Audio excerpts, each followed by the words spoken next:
Hello. Hey, You hear us? robbers. The robbers, yeah.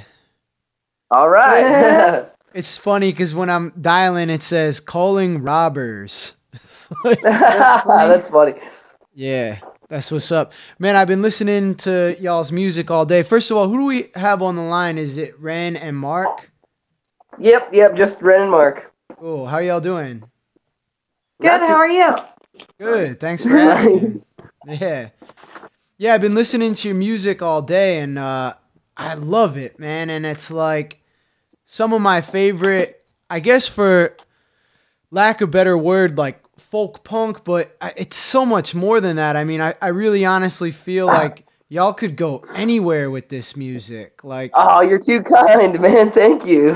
I'm just being honest, like really kind of blown away by your singing ability and your Oh. and your guitar work. It's all phenomenal. Oh man, thank you. I'm excited for this new album because the all the other stuff that we have out isn't doesn't have this lady on it. And she's got the pipes. I mean, I ain't got nothing in comparison. So she's got the pipes. He's just being nice. All right. Well, I'm excited to hear that too. Now, y'all had a project together before called Silent Apparition. Was that the two of y'all? Yes, sir. Yeah, we kind of just took that project and smashed it into this one and merged all the songs together. So Merged it. Yeah, that's smart. It's tough juggling multiple acts, and then it's like, how do you decide which songs go for which band or when to tour with which band? And so it's tough enough managing one band. You know what I mean? yeah, exactly. Yeah. Right on. But in Robbers Roost, you do have other members. There's a drummer. Yeah, Calvin. Yeah, he on the internet he goes by like Bocephus Clem. But yeah, that guy he plays on a bunch of pots and pans and buckets and stuff. And when I first saw his kit, I was like, I don't know about this thing. This thing looks like a bunch of garbage, And he put the second he put his sticks to all the garbage, my jaw dropped. Totally blew me away. And he offered to play with us, so I was like, absolutely. Yeah, so the sound is excellent, and I kind of thought that too, that it wasn't a conventional drum kit. I was like, it's cool that there's drums because I love drums, and there's not. That's one thing that's like a lot of folk punk bands just forego. They'll just have a washboard or whatever other extra percussion, but the drums really help it drive. But I could tell like it wasn't. It almost sounded kind of like cartoonish in a good way. I mean, I love cartoons too, so I mean, I like that. I mean that as like a total compliment, and no, I take it as a compliment. That's awesome, actually. and it's signature. You know what I mean? So like, what does he have in the kit exactly? If you're calling it garbage, like what really is he playing on? So quite literally, he has one of those 50-gallon garbage cans. Like it's one of those. Wait, I think they're called Brute. They're made from a company called Brute, but and he just set it up like a kick drum, and then just put like a pedal on it, and then he has another one that's a little bit smaller. It's for a floor tom, and then he has a 5-gallon bucket for a snare. And then he has pots and pans that act as toms, essentially, I guess. And then he has a couple actual cymbals and a hi-hat and like a tambourine. And he also has a hubcap. A hubcap, yeah. He also has a hubcap, and that thing sounds cool. Oh, that's brilliant. And it probably just like looks so cool on stage and like pulls your whole kind of image together as well. Oh, yeah. I mean, my favorite thing is when he sets that thing up long before he played, and people just ooh and ah over it, either kind of wondering like, that thing's either going to sound absolutely horrible or it's going to be awesome. And they're never disappointed, fortunately. I mean, I'm never disappointed by him. He's got some skills, so. Yeah, that's amazing. He plays another band called Barn Dwellers, too, with the same kit, and they're amazing. Oh, they're so good. Oh, all right. Yeah, there was a dude in New Orleans who used to play buckets on the street, and man, he would just make those things sing. Like, it was incredible. Oh, yeah. And I'm like, I get behind it. Like, I find a bucket at work. I'm like, all right, let me try this. I'm like, no, it doesn't work when I do it. You got to have that magic touch. But on a lot of the recordings, you have electric bass guitar as well, right? Yeah, yes, sir. Okay, cool. Yeah, and that's also kind of unique for, I mean, do you classify yourselves as folk punk? Like, what is the punk? Is it just the sentiment, the lyrics, like the lifestyle? because musically it's, I don't know, it's about as far as when I think of like punk as you can get, like, you know what I mean? Oh man. Yeah, that's hard to get. Yeah, we generally we don't go by folk punk because it's just, when you think folk punk, I guess, yeah, like you said, you think like a lot of the washboard and like a lot of uh acoustic stuff. I mean, but we do like full electric, and I mean, so yeah, there's like a punk the kind of vibe-esque influence thing going on, and a lot of folk influence too. So it's like you could call it, and we tour in that same scene a lot. But Right. I mean, yeah. I call it, well, personally, I call it swing time rag punk. Okay. Yeah. So- Yeah. The ragtime feel is very prevalent, and the scales that you use are very interesting. I wanted to get into all that, but like, what's your bass player's name? That's the guy with the Well, long actually- hair and the beard, right?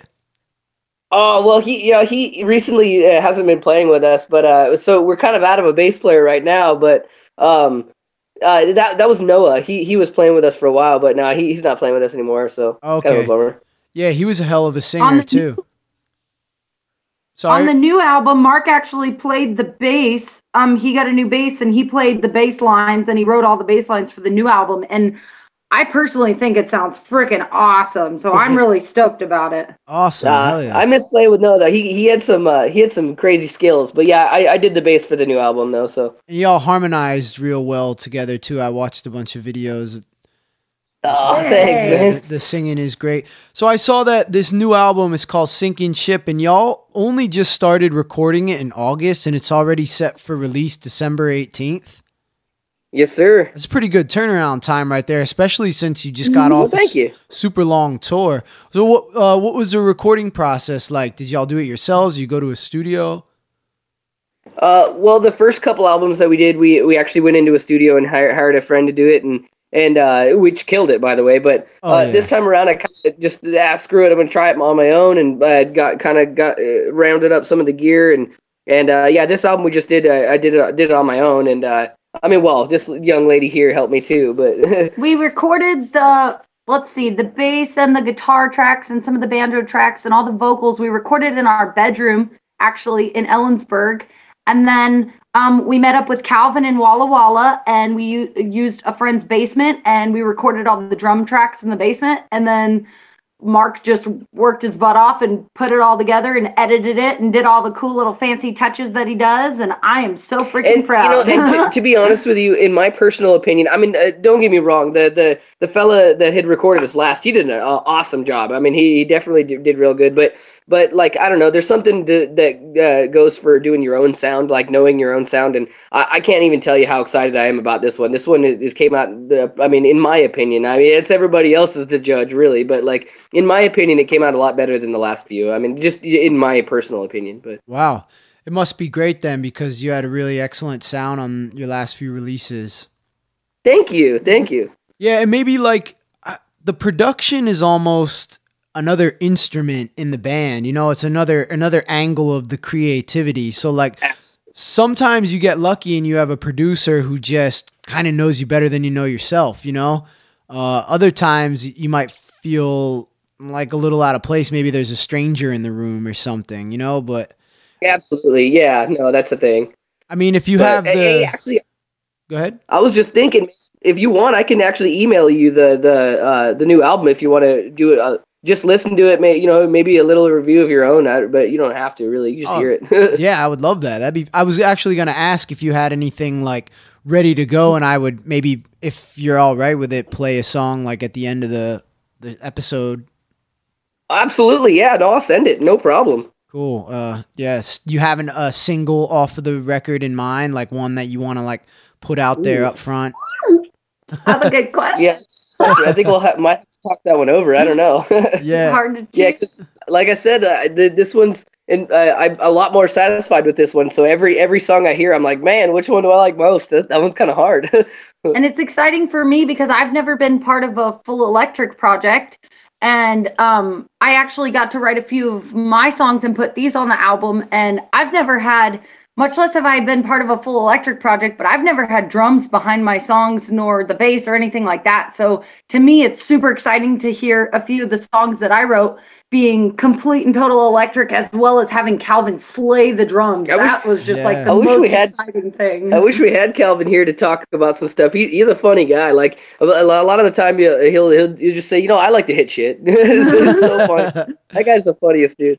Yeah, drummers are cut from a different cloth. They're just like, you know what I mean? A different breed of human. Yeah. They're cool though. Yep. Gotta have them around. It's fun playing with a full band. Like I like when you, even no matter how simple the song is, or whether you're playing on a stage or just in your practice room, it's like there's a fun feeling about everybody being in sync, and you hear that kick, snare, and playing along to it. Yeah. It just feels good. It's something weird. I can't really describe it. Like, it does. I never even bothered trying to do solo stuff, like, or go on a solo tour playing. Not that I could really do it anyway. It doesn't really fit with the kind of music that I play. But what I love is playing with a band. Like, that's where the passion is for me. So I'm glad to hear that y'all are having fun with it. Ren, how is it like different for you when you write a song for this electric band, like a full band? Do you feel the songs kind of taking a new life that you maybe didn't really realize, like maybe an aspect of the song's personality that it kind of developed on its own? Have you been caught by surprise by anything like that? Yeah, I think the first time that I heard Calvin start hitting his drums to one of my songs, I got chills all over my entire body, and I got just like, I guess, like how you're explaining how playing with a full band versus just playing a song by yourself or just singing alone or whatever, there's a whole new meaning to it. It literally brings an entire new light that I never thought I would see in any music that I've ever written. And hearing it on the album, especially when it's all actually come together, I have Mark doing the harmonies and him doing the bass and then adding a guitar to my banjo song or whatever it might be. It's just, I guess it's a whole new world, I guess, of music than I ever imagined being part of. And so to me, it's like hearing this album, it's kind of shocking that I'm actually on it and I'm a part of it, and like hearing my voice with all the other parts and pieces and making it a whole actual, like, I don't know how to explain it, but it's really exciting, and it's very encouraging because I've always been so shy and so scared to like present myself in front of others. And so hearing it as an actual full project versus just Mark and I doing it, which is awesome as well, but hearing it as a full thing is just a complete and total different feel to it. I don't know how to explain it, but I'm really excited. Yeah. Well, congratulations. Thanks. Yeah, and I love the humility of hearing you say, like, just you describing the feeling about it of how playing with other people, it's like an honor. Like, I always felt like that too. Yeah, exactly. Someone, that's the best word that could be put to it. And someone recently like insulted me pretty harshly, like saying like, "Oh, you haven't put out a good song since so and such a date, whatever." And I didn't really care about it too much, but then I started to think about like the dozens, if not like, I don't know, maybe 40 people that I've worked with since the date this person. And I'm like, you're insulting all these people now who, like, you know, it meant the world to me what they could do for the song and what we did together. So like, yeah, it really is. It's like, it's an honor to work with other people and create something that just becomes like a time capsule for a moment in our lives, you know? Yeah. So you playing music, Ren, you feel like you get like stage fright, or in the studio you feel like you get nervous? I am really shy, really closed off human being, and I always have been. And it's taken me so long to, I guess you could say, break out of my shell, I guess.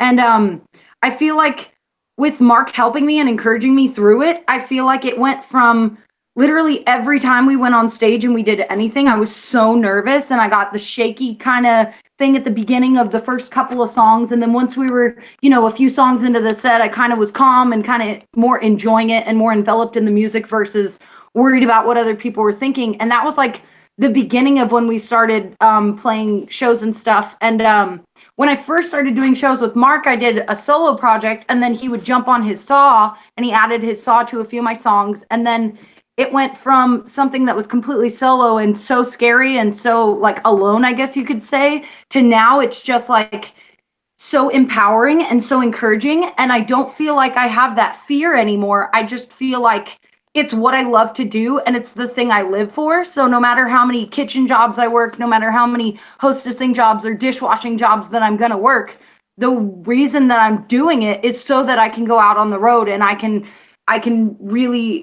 give my all into everything that I do. And I feel like it went from me being so nervous and so worried about what other people think to now, I don't care if anybody likes it or not. I'm just doing it to pour myself into music because of the passion of it. It's not so much, I guess it went from me being afraid of it to now I feel like when I write songs or when I sing songs or whatever I'm doing with them, I'm literally just pouring my passion into it and hoping that somebody can see how much of me that I'm putting into it. I'm definitely pretty proud of you. You come a long way, that's for sure. Yeah. But it went from like being afraid to now it's just, I guess when I see another band play music, I listen to the lyrics and I really pay attention to every bit and every piece of it. And I see how people are portraying their passion and I see what makes them thrive and what makes them live. And this is like my reason to live is to play music and to do what I do because I'm hoping that I guess in the way that I write my lyrics and stuff,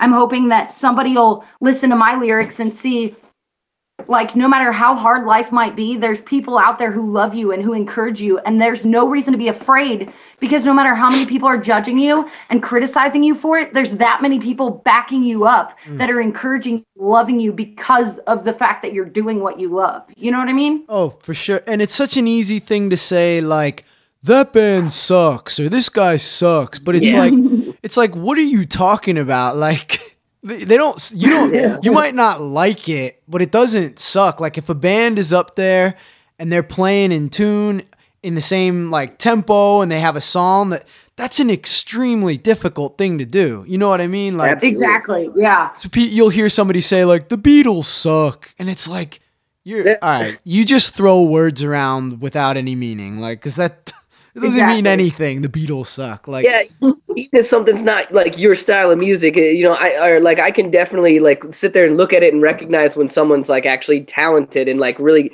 like into what they're doing and not just somebody that's just kind of scratching away and trying to be cool for their music or something. I don't know. I think a part of it too is like as music like was commercially successful for a little while. I'm not really sure that it is. It's kind of taken a shift. It's more like they market the people making the music more than the music itself. So I think like that human element kind of, it's easy for people to subtract and say something really mean about Beyonce or whatever and be like, oh, Beyonce, and like, and it's like, yo, that's a human being. That's a person. Like you're insulting what you think of as just like a commercial product or enterprise, whatever. But that's why I love doing the podcast too, because it's like every time I talk to people, it introduces me to a whole new layer of like who they are and a deeper understanding. And that's why I always wondered like why my favorite bands were like Daycare Swindlers, The Stupid Henchmen, No Service Project. And I'm like, wait a minute. These are all like my friends. And it's because, you know, we know each other and we hang out and we laugh and we, you know, enjoy each other's company. And it's like, it just adds that extra element. Like, if you've never met Beyonce, whatever, Katy Perry, like it's easy for not like worry about their feelings. You know what I mean? And like, but I don't know. I guess I just ask about the, like the whole stage fright thing, because I guess with a lot of people, it's like, if you're afraid of something, you just won't do it. Like if somebody's afraid of like heights, it's like, well, I'm not going to go skydiving. I hate heights. But I hear with a lot of people, it's like just something almost that they need to like overcome because they know that they feel so passionately about the music. And it's like, so that's admirable to me. Like, I think I was thrust into it so young that like, I didn't really have time to be nervous on stage. It's like, I got a band together and they're like, okay, next week you're opening up for Leftover Crack at CBGB's. And I'm like, whoa, okay.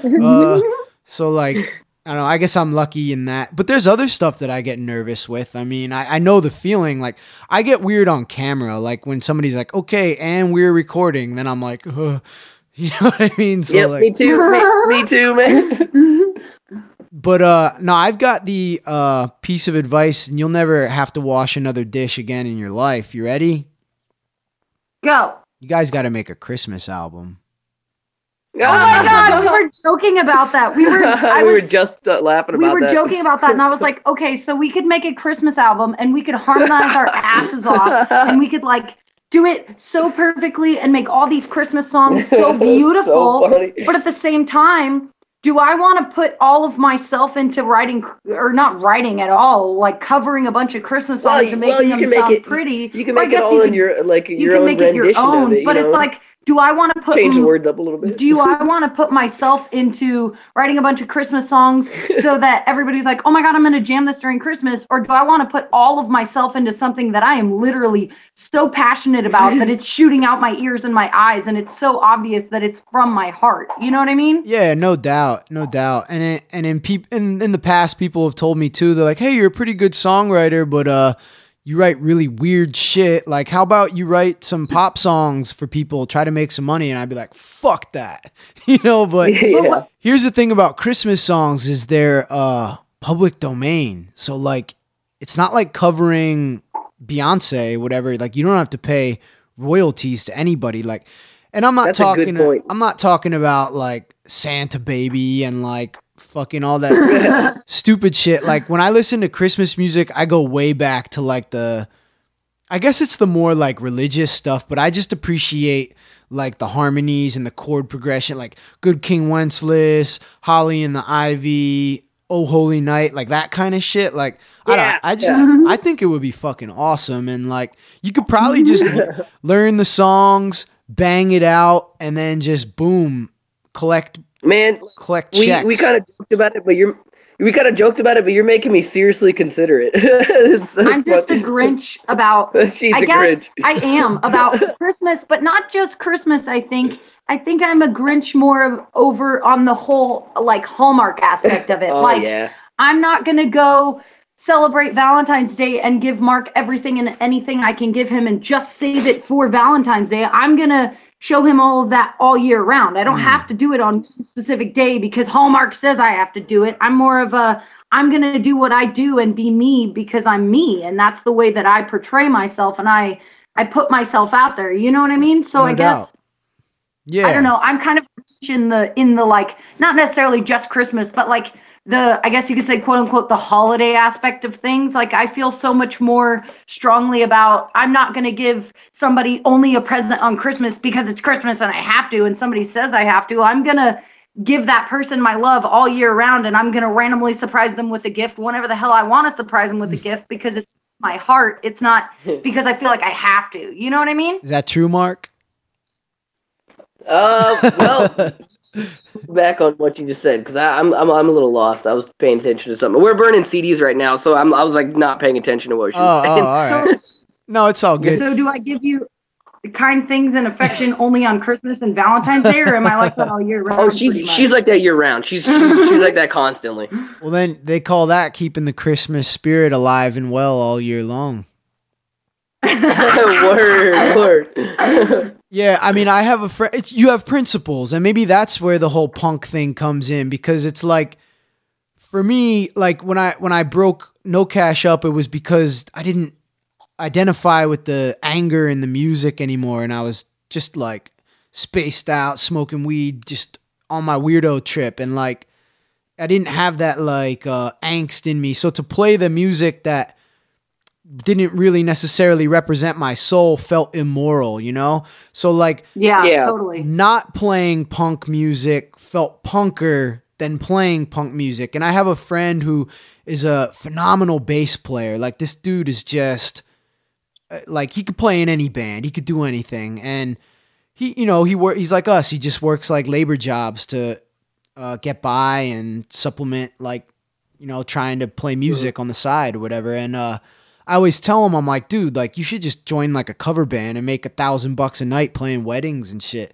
And he's like, yeah, just like me. He's like, fuck that. It's like, it's easier to sacrifice your physical body and be like, I'm going to fucking unload trucks for 8 hours a day, like, rather than like bastardize the love and passion that you feel for music. You know what I mean? Oh, that's Totally. real.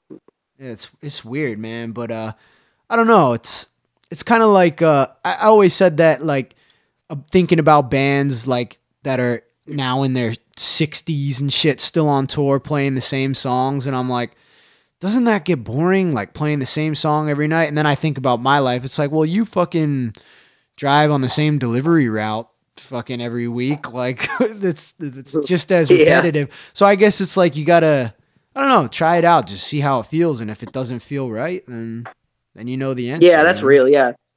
Yeah, and it kind of goes like the other way too. It's like, like we go out on tour and play our music and like make fucking no money. We just do so terrible sometimes that it's just like that doesn't really feel like it matters. What matters is the fact that we're out there doing it and like doing what we want. As opposed to, it's like, I mean, because I don't get me wrong, I actually like working in the kitchen, like, believe it or not, but like that's not what I want to do my entire life. So, but yeah, I mean, well, you're talented enough to definitely like open up some doors if you want to. If it feels unnatural and doesn't feel right, then I would say don't do it. But like, oh man, thank you. Damn, I could see though, like, if you got a little Salvation Army band together, man, like, make some fucking money. I would do it if I could sing. I can't hold a note. I tried to, and I'm like, we had this new song where I'm supposed to, like, I'm not singing for a while, and then we're all supposed to come in singing at this one note that repeats over and over.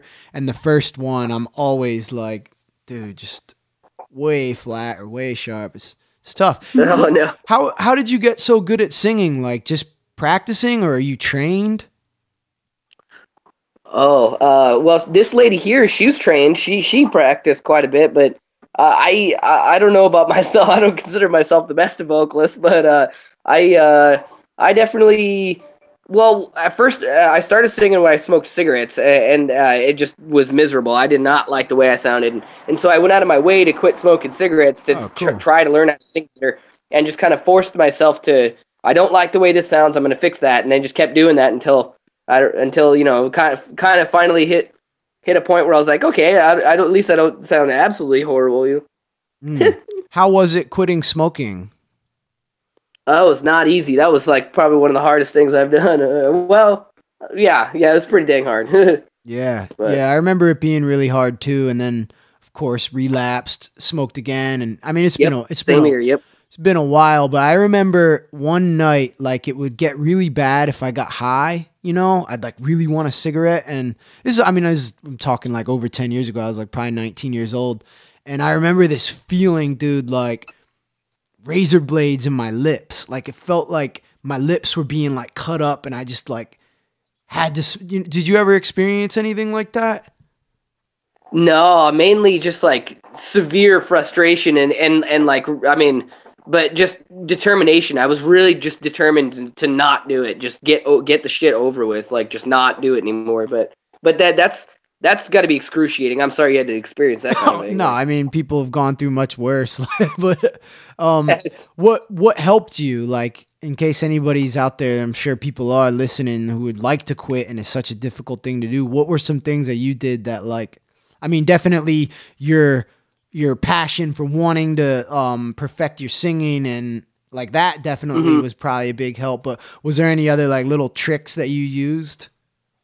Yeah. Actually, I have one trick that it was right at the beginning. It was like I had this pack of cigarettes, and I was running low, and I was going, man, I gotta quit. I've tried 1,000 other times, I was on this last cigarette, right? And so I smoked it about halfway down, and I was like, you know what? I gotta save this half a cigarette, and I'm going to quit. Like, I'm just going to save it and keep it in my ear. Keep it, like, I'm just going to save it and save it. And, like, and as long as I had that cigarette and decided not to smoke it, then it was my choice to not smoke, because, when you don't have any cigarettes at all, you're just like, well, now I got to go look for one because I don't have any. I feel helpless, Yeah. But, like, I had that one half a cigarette. It was my choice to not smoke it. And I almost smoked it so many different times, but ultimately I was like, no, I'm not doing it. This is my choice, my willpower, And so Yeah, it just boiled down to that, and eventually that cigarette kind of fell apart, and I threw it away, and I didn't smoke again. So Wow, that's like a good metaphor for the whole situation too. That like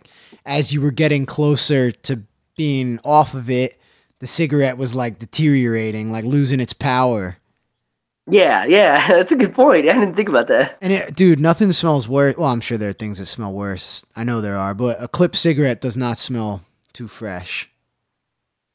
Yeah, Like you're so right. It smelled pretty like a smoked cigarette. So like as the days went on, it's probably like just getting more and more rank. Just less and Yeah, less. especially sitting in my ear and I can smell it. You don't smoke, Ren? Nope, I never have. Oh, Never will. I don't have the desire to, so it's really. She keeps me away too because I think she'll strangle me if I ever smoke again. that's really smart. Every once in a while, I'll have like a cigar, and then I'm like, "Hey, that cigar is pretty good. I think I'll have one tomorrow." And I'm like, "Man, I'd like to have one right." And then I'm like, "Oh shit! Oh boy, there we," and it's like that. It's like that dragon still there, waiting to be awoken, like easily awoken. Yeah, like you said, I actually was more into like chewing tobacco too because I would too like paranoid to smoke. Like I just felt like it was doing more immediate damage. So when I was quitting, I would like go and buy like a tin of chewing tobacco and then throw it away and be like, okay, that's all I need is just one more. I'm done. And then of course the next day I'd go and buy another one. You know what I mean? And like, yeah, it's tricky shit, man. It's like, it's weird. And it's like, yeah, looking back on that, man, I remember just being real emotional, like reading, there was like it was like when one of the bad tsunamis happened, I think one that was in like Japan years ago. Oh, yeah. 2004, and just like crying, reading the newspaper, like, oh. Like, man, I mean, it is tragic, but like my emotions were swinging that hard from the stuff. Oh, man. yeah, I see. Yeah. But, yeah. Our only two vices, we just drink coffee and smoke weed, and that's about it. No booze. No booze. Nope. Yeah, we don't drink at all. I mean, just it never did me any good. I mean, as a teenager, all my friends drank. I played in punk bands and stuff, and we all drank, but it just, it never did me any good. So I was just like, I don't know. Yeah. I just never liked it. Booze is fucked, man. Like it really is. It's like I love beer, and but I definitely see how that has like kind of a vice hold on me too. I'm like, man, a beer would be good right now. I'm like, you know what would be good? Another beer. It's like, oh shit. I like to think that I have like pretty good self-discipline that I've been developing, but I mean, yeah, still, it's like sometimes it's not even really up to you. It's like, exactly. It's like it's its own entity. It's like It. You ever see It or read It, the Stephen King book? I refuse. Yeah. I'm so terrified of clowns. There's no way in hell I'm ever going to read or watch that movie. I am so scared. No, Ren, that's your thing though. Like you got over your stage fright. Now you got to get over your clown fright. I know. I just really don't like them.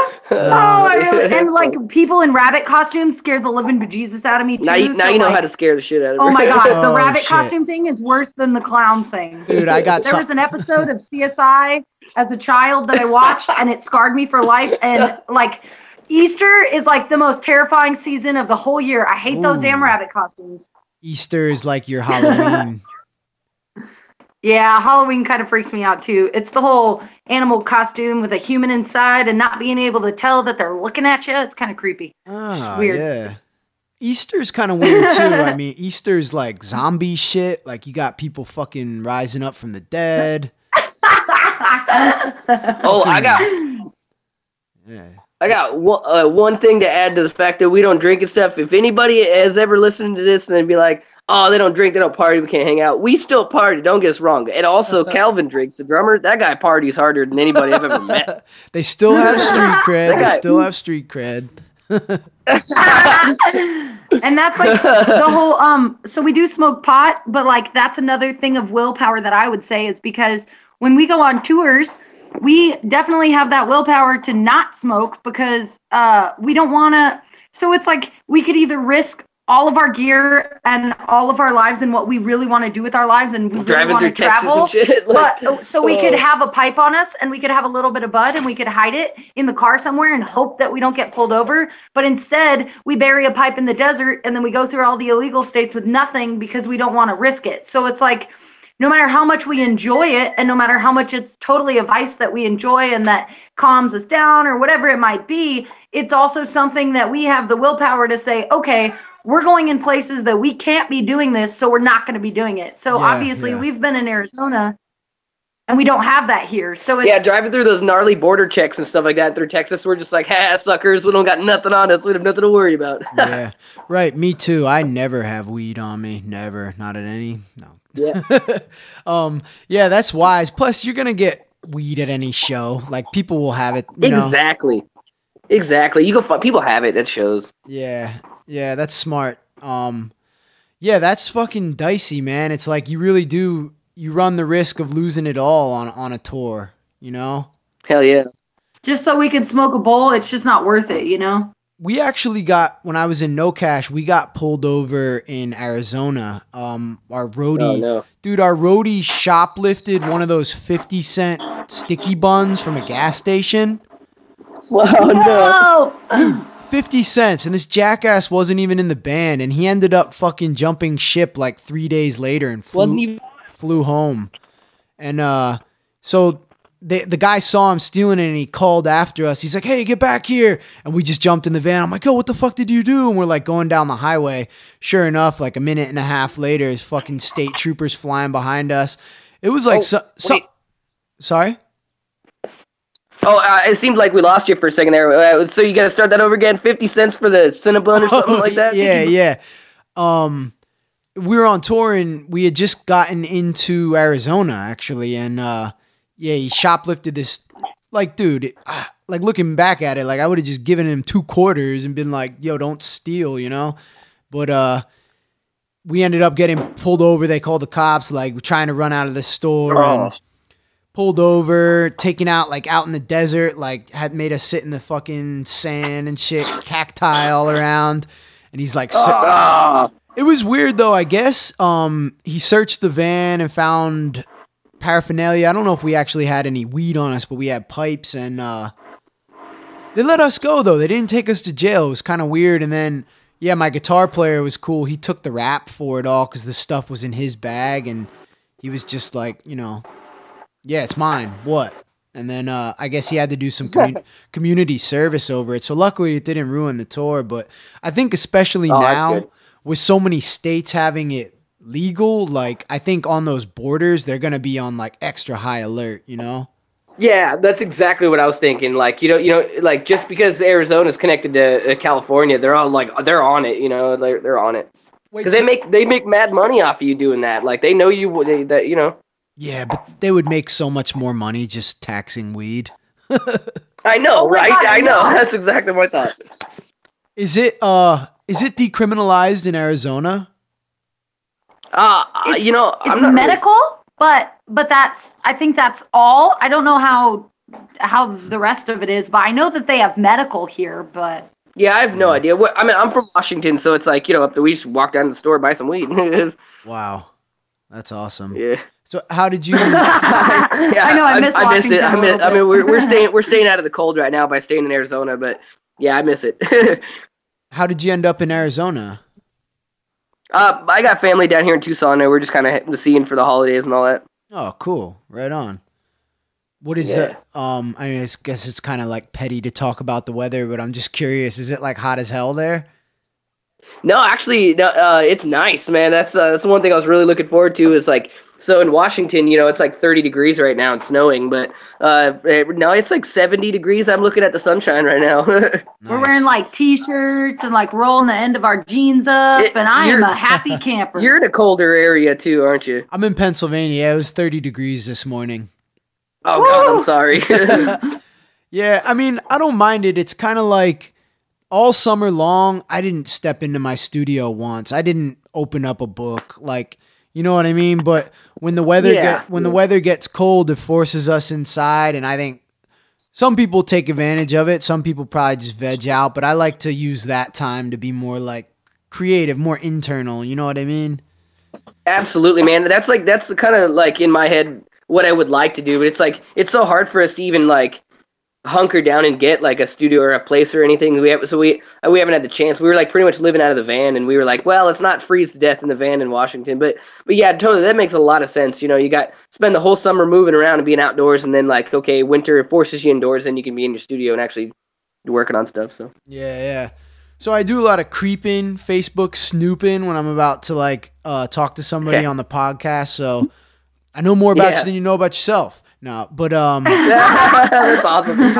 I saw like y'all were on tour last March and your van broke down and you ended up doing a GoFundMe. Tell me about that.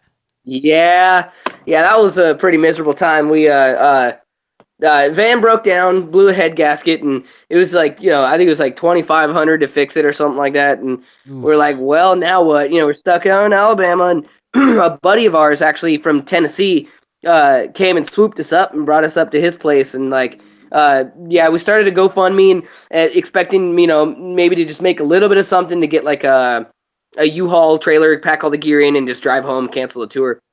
And out of nowhere, that GoFundMe, you know, it made well more than we had expected, and we were able to actually end up getting a new van and finish the tour out. So that's incredible, man. That must have been like an amazing feeling.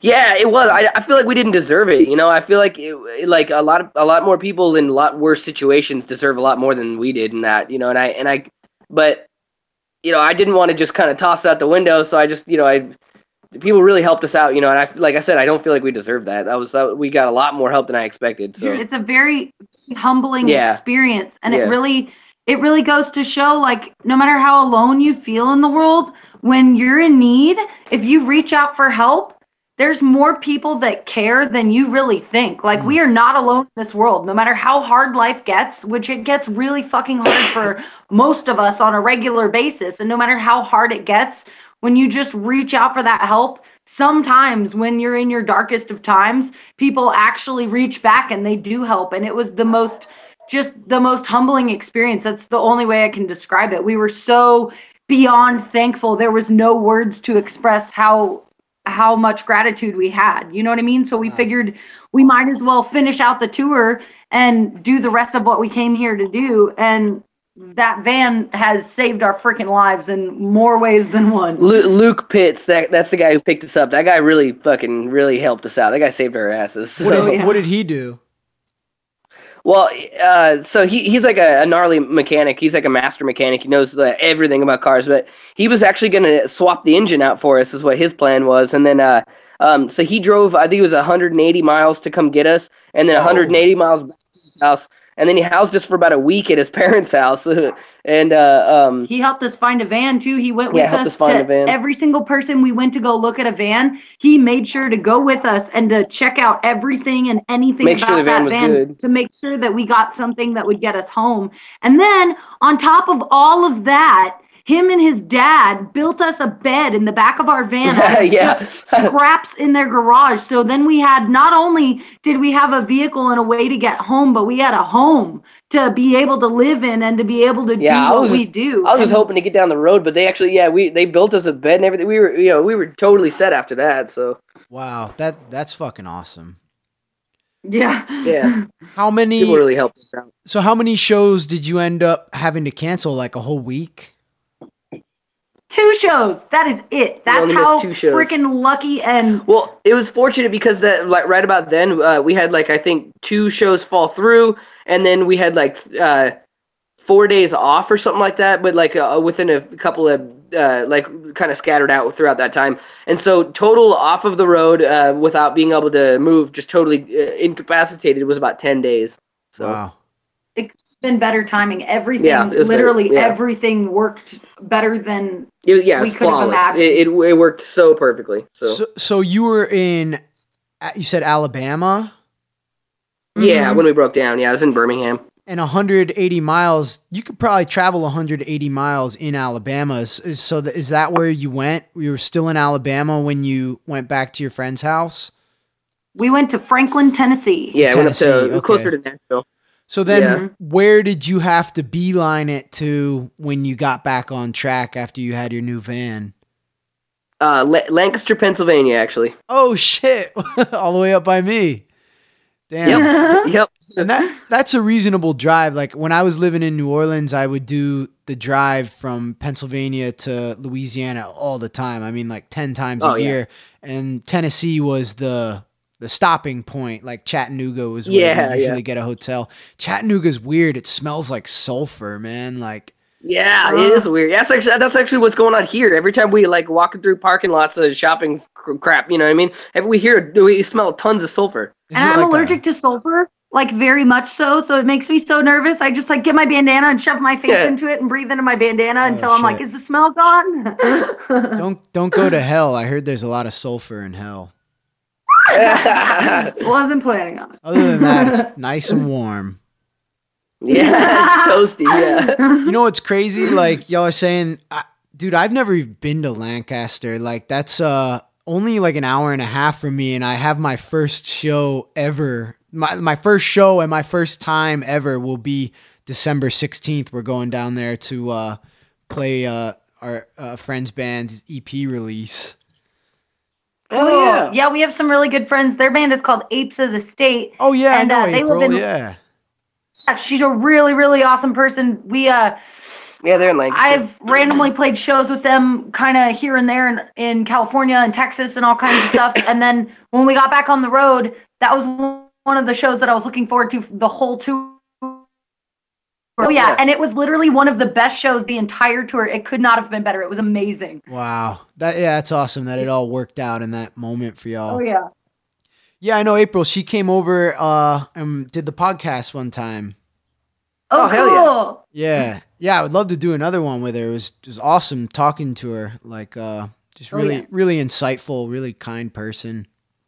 Absolutely, definitely. Yeah.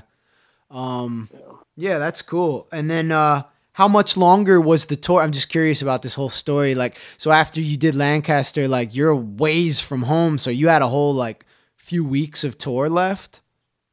Yeah, I think it was just about a month left, something like that. Yeah, we were a month into tour.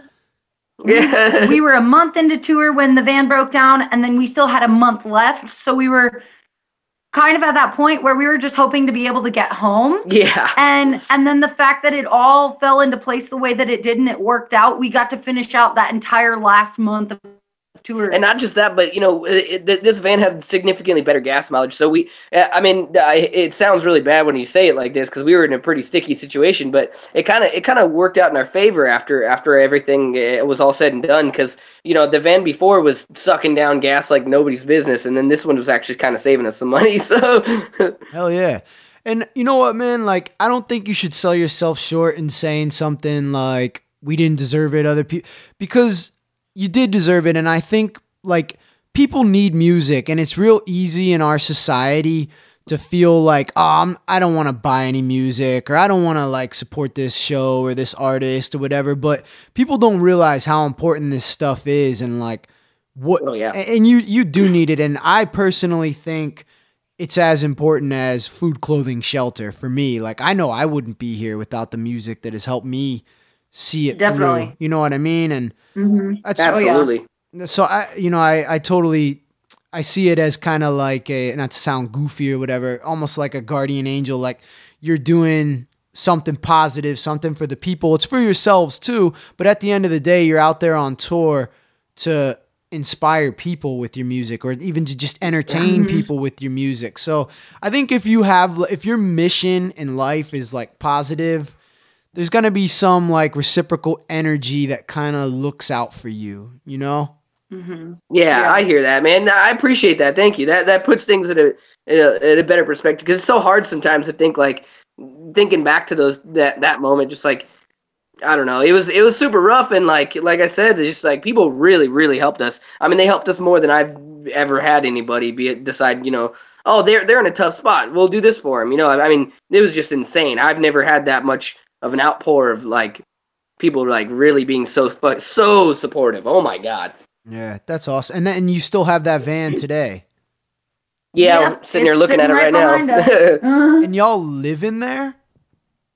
Yeah, pretty much. I mean, like, it's we're at my some family's house right now, so we're sleeping in it because it's got our bed in there. But now we're out of it every day. But like, on a normal, we're not hanging out with our family. Yeah, we're pretty much just in the van all the time. It's yeah. Where do you? It is what it is. Where do you park it? Like when you're like stationed somewhere, like for a while to live. Oh, to live, that's the hard because So we try to keep moving as much as we can. yeah. And when we're moving, I think the best, and I guess for me, the safest, most comforting place that we can park it would be like a Walmart parking lot, just because of the fact that like you can use the restroom anytime you need. Like if you need water, you can go in and buy a jug of water if you're out of water. And then a lot of, not all, definitely not all, but a lot of Walmart parking lots, there's big ORVs that live in the parking lot, and then we're in a tiny minivan. Oh yeah, so we're discreet like so as can be. discreet, Yeah. and it's not so bad. And then like, we have our bed back there, and we have shelter from the rain. If there's a storm, we are sheltered and we're safe. And there's always, it just makes you be so grateful for what you have, because there's a lot of people in this world that don't have anything, that don't have shelter at night when they go to sleep. It's cold and they're, you know what I mean? And so it's like going from seeing the perspective of, oh, some people have a big old house and that's super awesome. And I'm so happy for people that have what they do have, but it makes me so thankful that we went from our van completely breaking down, and we were living in the van at the time too. And that van was so much bigger than this one. So it was like, you could say to me, it's like luxury life when it's a bigger van versus living in a minivan with 2 people and 2 dogs. But it's like, no matter what we have, at least we have somewhere to go at night, and we have shelter from the rain, and we're safe. You know what I mean? So no matter what, because of all those people doing what they did for us, we have shelter at night, and we have a place to call home, no matter how tiny it is or how large it is. Small. It's pretty tiny, but we made it kind of cozy. But it's home. You know what I mean? Yeah. And we are so thankful that we have a home versus a lot of people don't even have that. You know what I mean? Wow. And it gets us from show to show, and it keeps us going. And without that, I don't know what we would be doing. So it's like, it makes me so grateful at the end of the day that we have a place to call home, because there's a lot more people in the world that don't even have that much. Mm. Well, Ran, you're definitely not the Grinch. I'll tell you that much. Yeah, the Christmas spirit is alive and well in your heart, I'll tell you. And I guess you're lucky to have each other too, because I feel like that could be a pretty chilly situation, but with 2 dogs and each other, it sounds like it's probably a pretty toasty situation. Oh yeah, especially with my big old pit bull, she keeps us nice and toasty. And protected too. I think that's what I love about traveling with a dog. It kind of takes away from some of that vulnerability. It's like a lot of people, especially bad people, don't want to mess with dogs. You know what I mean? Like, yeah, I fully agree. Dogs are intuitive, and when somebody shady comes around, they start to fucking like curl that lip up, start growling. Yep. You know what I mean?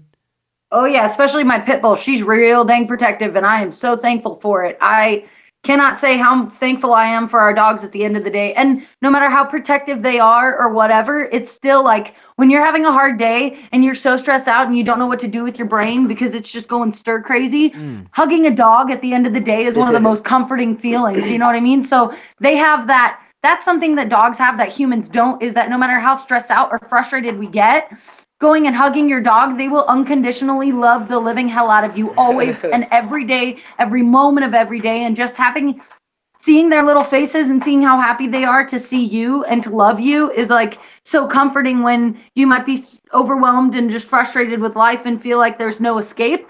Having a dog to escape to and just to hug and have them show that unconditional love to you is like, it's like none other. I don't know how else to explain it, but to say that I am so eternally grateful for my dog and for Mark's dog, because they bring a whole new aspect of joy to your life. You know what I mean? Oh, yeah. Oh, no. Preaching to the choir. I have a dog. My dog is, he's 9, and yeah, yep.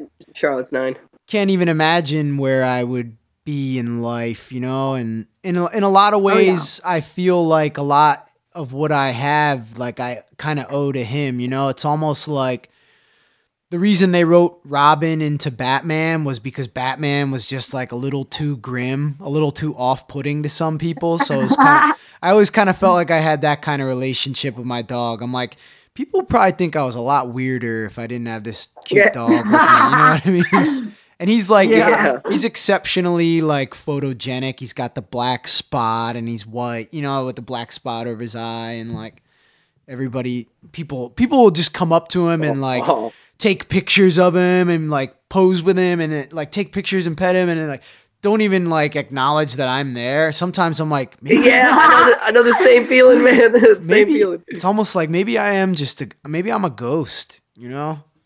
Just following this dog around. Yeah, that's really cool. Yeah, Charlotte's the same way. She's extremely photogenic, and it's the same thing. She always walks up, and total strangers, she'll sit right down next to him, like a dog off the leash, just walking up, sitting right down next to him, looking up, like pet me. You know, it's just like, and I don't even exist. She's just that dog. Yeah, they're great, and we'd always take him on tour too, and like sometimes it proved to be difficult. You know, like you got a venue, they don't want him inside, or you know, like toward the end, like when we were touring heavily, I would just bring an extra roadie on tour and like let them know right away, like there might be some shows when you're playing dog sitter, you know, and are you cool with that? Like, because yeah. And then there were times like when we went into Canada and we couldn't bring the dog, we flew in. It was like, you know, we're like, man, I wish Shinobi was here. Like on downtime, you know, it's like they really play like a mascot role. Like, and I think the role of the mascot is to boost morale. They certainly do that. And it's interesting. Like in Colombia, you won't see signs that say like no perros, like no dogs. The signs they use a cognate for the word mascot. So that's like their kind of the word for pet, like no mascots.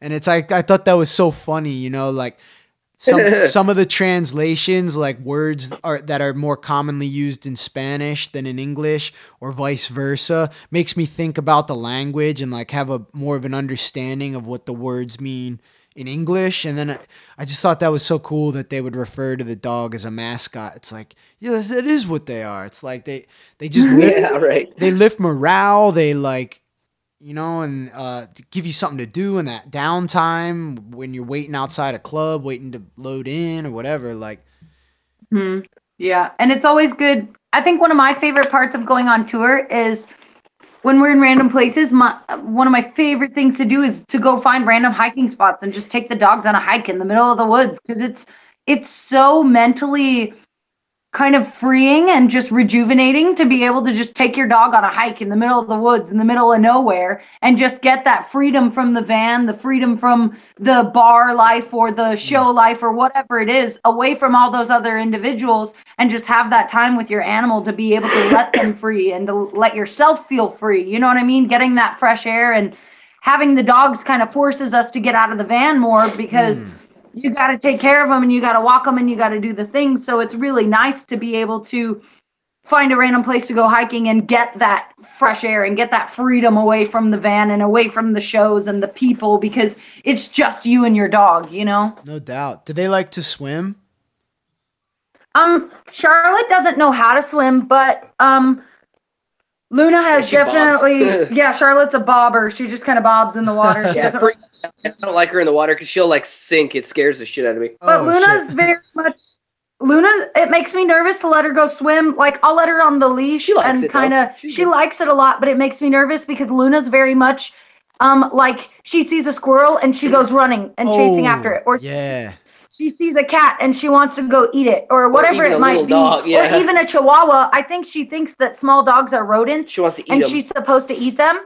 So I definitely have to keep more of an eye on Luna than we do Charlotte. But at the same time, it's good that we have that kind of separation, because Charlotte's the really nice, happy one that everybody can pet and that everybody can be like, oh my God, your dog is so cute. And then Luna's the one that they admire from afar, and she protects us and she keeps us safe. And she's kind of got that more like brute force. And then Charlotte's like, so Charlotte is in the pinky and the brain situation, Luna's the pinky and Charlotte's the brain, 150%. And so it's nice to have that balance because we have the protector and we have the lover. And don't get me wrong, Luna loves me beyond anybody's business, but it's also, she does give that protection factor. So it makes me feel safe when we go to bed at night. I know that she's going to growl if somebody approaches the vehicle, or you know what I mean? I have that comfort in knowing that she's protecting us at the end of the day. Something will let me know that we are in a weird situation or whatever. She's got those instincts, and it makes me comforted definitely at the end of the day to know that we have that, you know?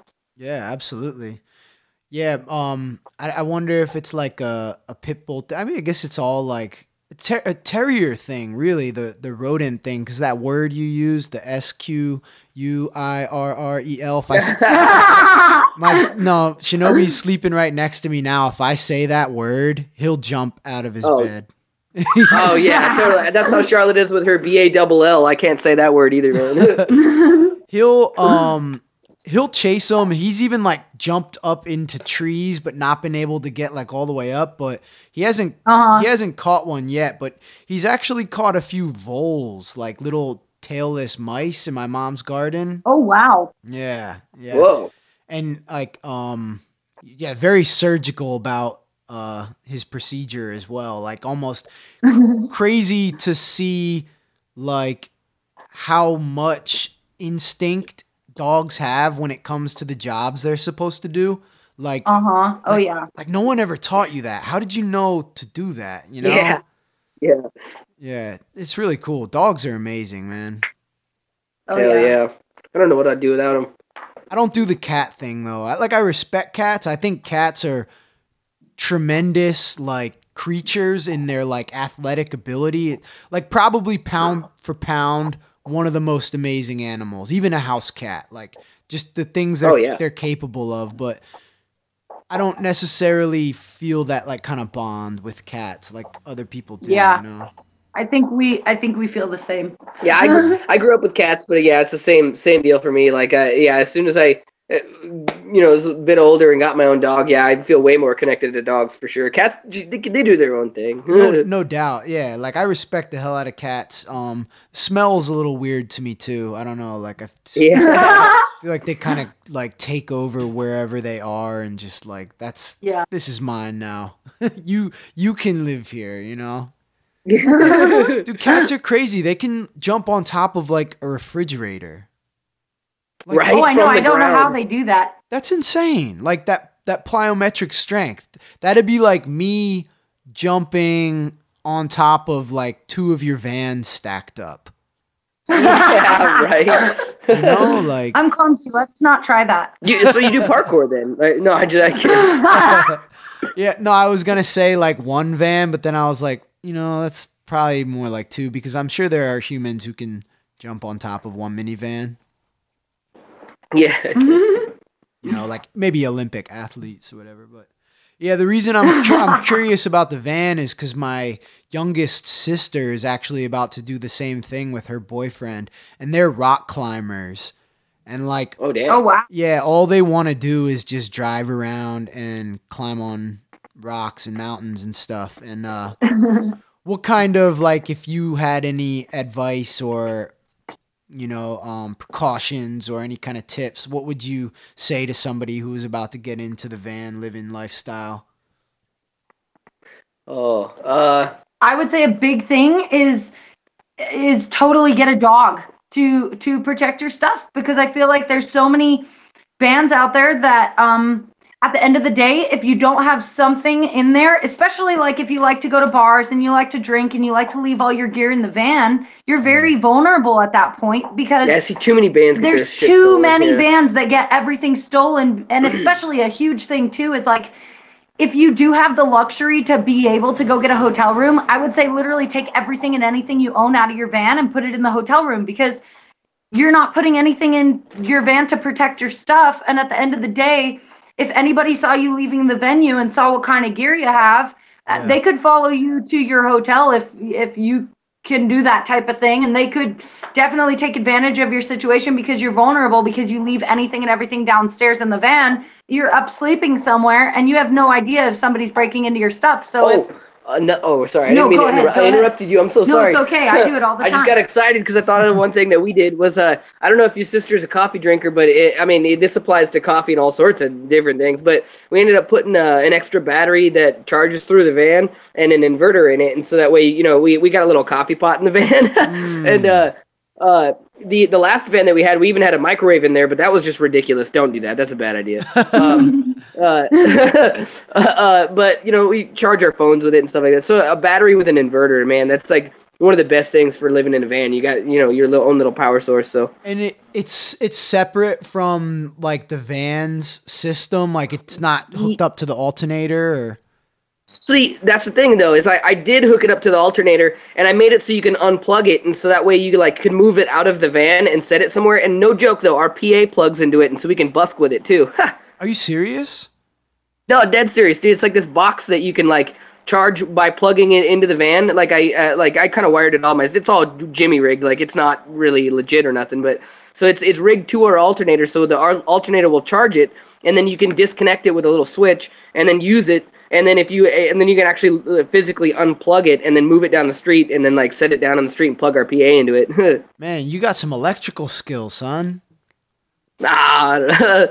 I would have fucking blown myself up, dude. I know, me too. I'm not good at that stuff. I've actually connected it the wrong way once and fried our inverter. That sucked. But oh shit, yeah, I did that one time too. We were broke down on the side of the road with our RV, and I was like telling my bass player, I'm like, I think it's the battery, dude. He's like, that doesn't make any sense. You don't know what the fuck you're talking about. And I was like, well, let's just, because we had like an extra battery in the RV. I was like, let's just switch them out. I was like, it couldn't be any worse.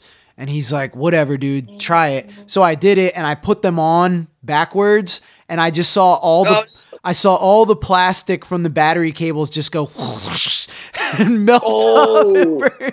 No. And, dude, he was so funny in situations like that. He's like, well, I guess it got worse. Just like a total. He would be mad, but he just wasn't a very he didn't have like crazy like reactions emotionally. Like he would just say something witty, and you'd be like, then make you feel worse. Like when somebody yells at you, it's okay to be like, well, fuck you, like. But yeah, totally. Just makes you feel weird. It's kind of quiet about it. Kind of like that mom thing where she doesn't say, well, I'm not mad, but I'm just disappointed. And then she gives you that look. Yeah, that's harsh. That is harsh. Yeah, we were talking about that actually with April, because something I picked up from one of my other sisters is the thumbs down, using it instead of the middle finger. Like, so. Oh, that's pretty. Yeah. I can see how harsh that could be. Well, here in Pennsylvania, people fucking think we're in Alabama, or like, I don't even know what that would mean, because the Civil War is over. You see a lot of fucking Confederate flags, and above the Mason-Dixon line, it only means one thing, and it doesn't mean heritage. And that doesn't fly with me. So I was like driving around, and if I saw somebody, the big thing is they put it on their front of their car and their license plate. And I drive around a lot for work and with the band, and I'm always on the highway. And if I see people on roads and shit, I was giving them the finger, and I was like, almost like, dude, I fucking hope they pop a Yui and turn around. Like, just fucking make my day, dude. Make my day. Yeah, right. Let me see what they walk up with. I got nunchucks, but if they walk up empty-handed, I'm popping out of this thing, throwing the shirt down, and being like, let's go, dog. But anyway, whatever. Yep. This is getting into some WWF shit here. But no, so I started using the thumbs down, and April said, like, yeah, that probably like hurts a lot worse than like, because if somebody gives you the finger, you're like, well, fuck you back. But if it's a thumbs down, just like disapproval, you're kind of like, I don't know, those people are fucking assholes anyway, man. But. Yeah, right. Yeah, it's like they get this sense of like, oh man, like they really don't like what I was doing, and they can't really, you can't really get too mad back, because it's not like a fuck you. It's like, no, I don't like what you're doing, man. That's not cool. Like, yeah, and it's nice too. I was stuck in traffic on this bridge, and this dude was coming down the other side in like narrow lanes, so he was going pretty slow enough that we made like eye contact, and he's driving like a fucking Toyota Corolla with a Confederate flag license plate on the front, and I'm like, you idiot. Like, I'm anti-American, like the whole fucking America thing. Like, I'm the fucking antithesis of a patriot, but I buy American for like environmental and like moral reasons. But it's like these same people who are like America, America, and then he buys a Japanese car. I don't know, like justify that. That's so true. That's so true. I threw him the thumbs down and he looked so disgruntled about it. And then as he got by me, I heard a honk and I like looked in my rear view and there was a black dude behind me giving me a thumbs up and like smiling and laughing. Fuck yeah, that's awesome. Yeah. And I was like, oh shit, like I didn't even realize he was behind me, but then it made me think like, what if I wasn't there to almost kind of like, and a lot of times I'm not, and he lives in Pennsylvania too, and he's got to see this shit. And I'm just like, these people are so inconsiderate. Like, how do you think it makes people feel who see that? And what it means is you're less than me.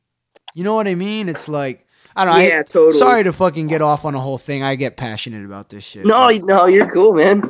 I grew up in Texas, so I've seen that whole Confederate flag and the whole just terrible, terrible attitude towards other human beings. And it's like, we all have a soul at the end of the day, and you literally have no justification for making yourself feel more important than me. Because none of us, no matter how much money or how little money, none of us are more important than the other. We are equally as important. We are all human beings with a heart at the end of the day, and we should treat each other with kindness and respect because that is all that we all deserve. And so when people are tearing each other down because they look different or because they have less money or because the color of their skin, it's just disrespectful and rude and inconsiderate, and it's so uncalled for.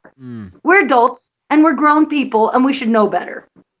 Ren, you got to listen back to this podcast and like mine all this stuff you're saying for lyrics for the Christmas album. I'm telling you. Yes, I fully agree. I fully agree. It's like awesome. I'm hearing so many great one-liners. It's like, you know, you. Yeah. That's so funny. Whoa, is that an airplane? No, it's a school bus. It's a big old school bus going by. Oh shit, man.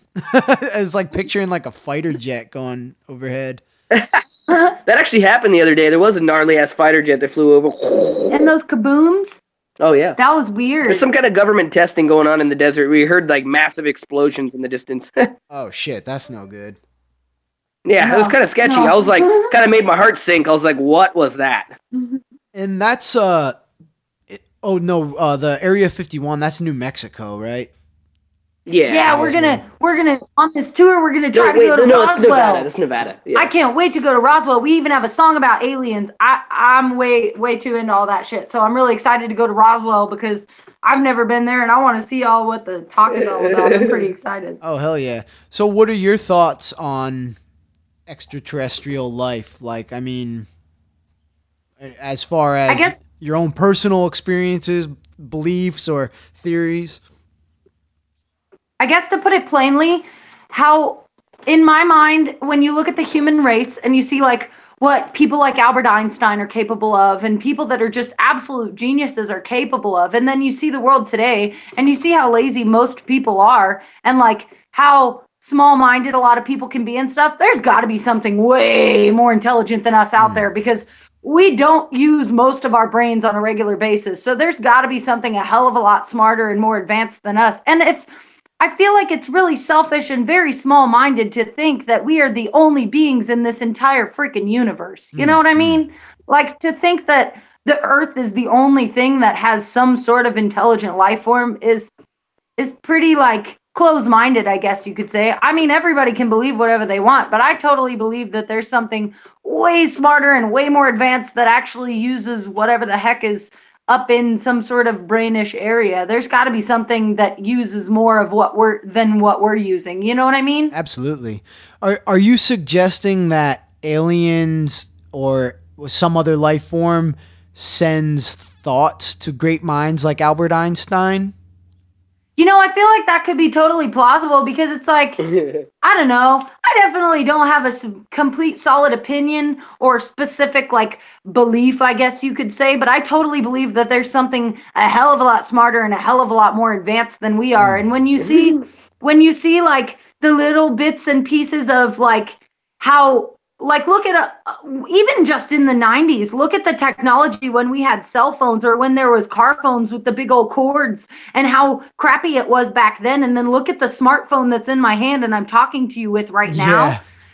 The technology was so much less advanced, like not even that long ago. And then look at how crazy smart and advanced it is now. It's like, I don't know, there's got to be something that's maybe possibly assisting us and helping us figure out all the things that we have now versus, you know, what, 20, 30 years ago?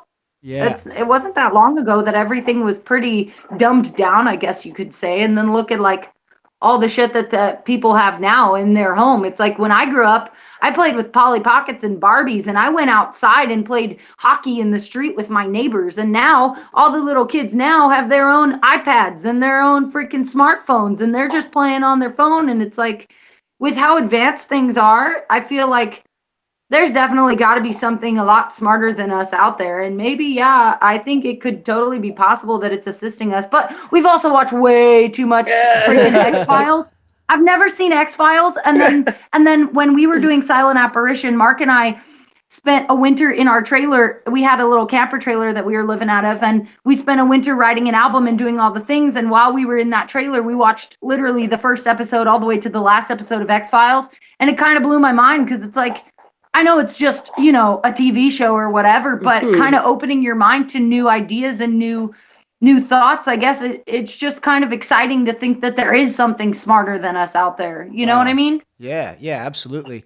I guess like the thing that is scary about that, if there is something like channeling ideas and thoughts and helping our like technological growth, like why are they doing it? It's almost, is it like, that's, well, is it like, I kind of had a crazy, say what? No, it's almost like the witch fattening up Hansel. You know what I mean? Hansel and Gretel. Oh, dude, that's real. Yeah, that's real. What were you going to say? I'm sorry. Oh, no, what I was going to say was something along the lines of like, so you get like, I wonder by looking at the human race and like looking around and then like looking at all the other forms of life around us, like we're incredibly unique as compared to everything else, right? So what if we were kind of just like put here to be developed, you know? It's always kind of been something in my head, just going like, we're so different. Like, why are we so drastically different from everything else around us? And so it kind of makes me wonder, like, what if we were placed here? I mean, but yeah, like you said, for what reason, you know, like, and like, to kick up technology in all sorts of crazy ways. It's like, why, you know, why would they do that? Like I don't know. It's just a crazy concept. I guess like just from all the movies we watch and shit, like the first thing that comes to mind is some mass enslavement or slaughter.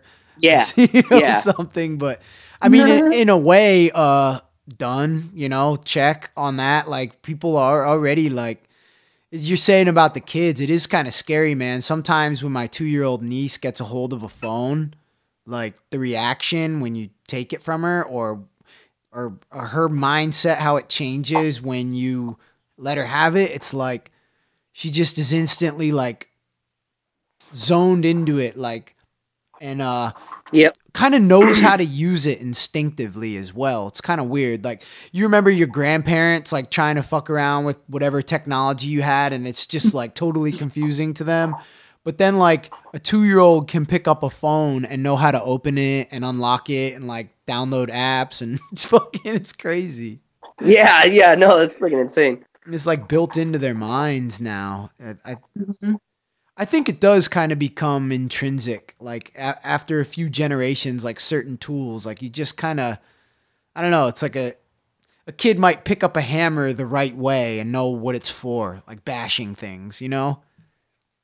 Yeah. I don't know. The other weird thing to think about is like, we only have 5 senses that can perceive whatever is around us.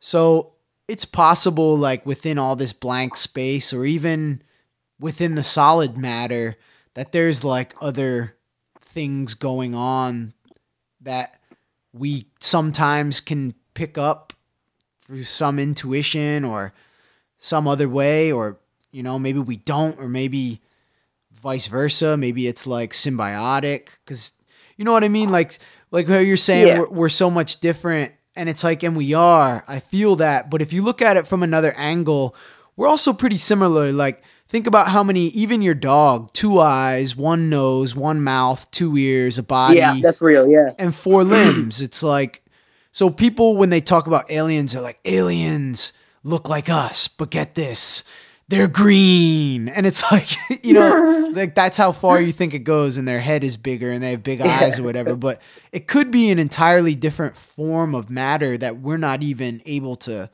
detect. You know what I mean? Yeah, and here's a really weird thought. I also was thinking, like, so say you got like some master race above us looking down or something, you know. So say that their race, like that are essentially us. Say that what if they had just planted us here to study their own race? You know what I mean? To study development. You know what I mean? To be like, okay, so how did we develop? So they planned us there and then watch us develop, and to be able to study like how they had developed. But you're right though. Like, we're so similar to everything else around us too. Like you wouldn't be able to just, I don't know. It's just, this is crazy thoughts, you know. I don't know. Anyway. I mean, who knows? It's kind of like, it's just amazing when you think about it. Like, if you could trace it back so simplistically to the Big Bang, and then an explosion, and we're basically mold on the shrapnel of the Big Bang. You know, like, Oh yeah. it's kind of crazy. And like the fact that we breathe oxygen, exhale carbon dioxide, and then plants are vice versa. Plants are rooted into the ground where they are, but we're like free to move around. And we live this kind of like yin yang existence with the vegetation around us. It's fucking trippy, man. Yep. No, I fully agree, man. It's like, oh, I love this. I love this whole conversation with you because it's just jumping everywhere from like doing music to aliens. I love this, dude. Thank you so much for doing this with us. This is awesome. Well, it works because didn't Ren just say y'all have a song about aliens? Did that come from your X-Files marathon? Oh yeah. Yeah, I did. Yeah. Oh. Yeah, I love Yeah, when it's on the next too. So it's on Sinking Ships. yep. Yeah, it's the second song on it. So Shit, well, maybe you just found your single. I don't know. that could be. Yeah, that's a really good point, actually. Yeah, and I tell people that too, like if they ask me for tips like on songwriting or writing lyrics, like for times of writer's block, and I'm just like, just read books, just watch movies, watch shows, and then, you know, dude, I can't tell you how many lines or concepts I've taken from It's Always Sunny in Philadelphia. You know what I mean? Oh my God, we watch that show every day. It's ridiculous. Yeah, Steve Martin had the actor had a great quote in a book that he wrote about, like, I don't know, it's just funny little quips and shit, and like he was like, if you have writer's block, pick up your favorite book, find a sentence you like, and write it down, and then just flow from there. And he's like, and if you're not ready to flow off of that, copy the next sentence and the next and the next, and he's like, and eventually something will come out. And I was like, man, it's a great piece of advice for writing. It's a good piece of advice. I like that. But that's another kind of weird thing about, like, you're talking about alien transmission into the human mind. Don't you ever feel sometimes like your ideas musically aren't really yours? Like you just kind of were an antenna. Absolutely. An antenna for something bigger. I feel like a lot of the music that I write, like I can't speak for Ren, but I feel like chunks and chunks of the music I write I'm not really there, you know. Eventually it's just kind of down and a song, and you know, I definitely don't feel like I write any of it.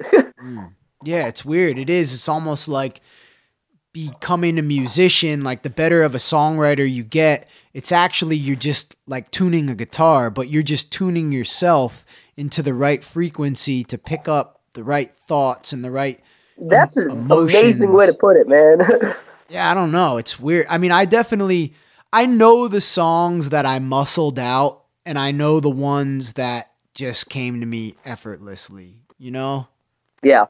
Mm-hmm. And most of the songs that I've released with Mad Conductor, I would say have like been natural feelings. But say if somebody's like, hey, can I pay you $50 to do a verse on an album? I'm like, okay. And then I'm like, sometimes then it feels a little more forced. I'll like listen back on it and I'm like, but then it's because somebody like asked me, hey, can you write something? But the other times, Yeah, I do something naturally. Yeah. yeah, nobody's asking me to write a new Mad Conductor song. It's just, I don't know. Like sometimes I even ask like, why do I even do it? It's weird. It's like something bigger than me is kind of playing me like a puppet, you know?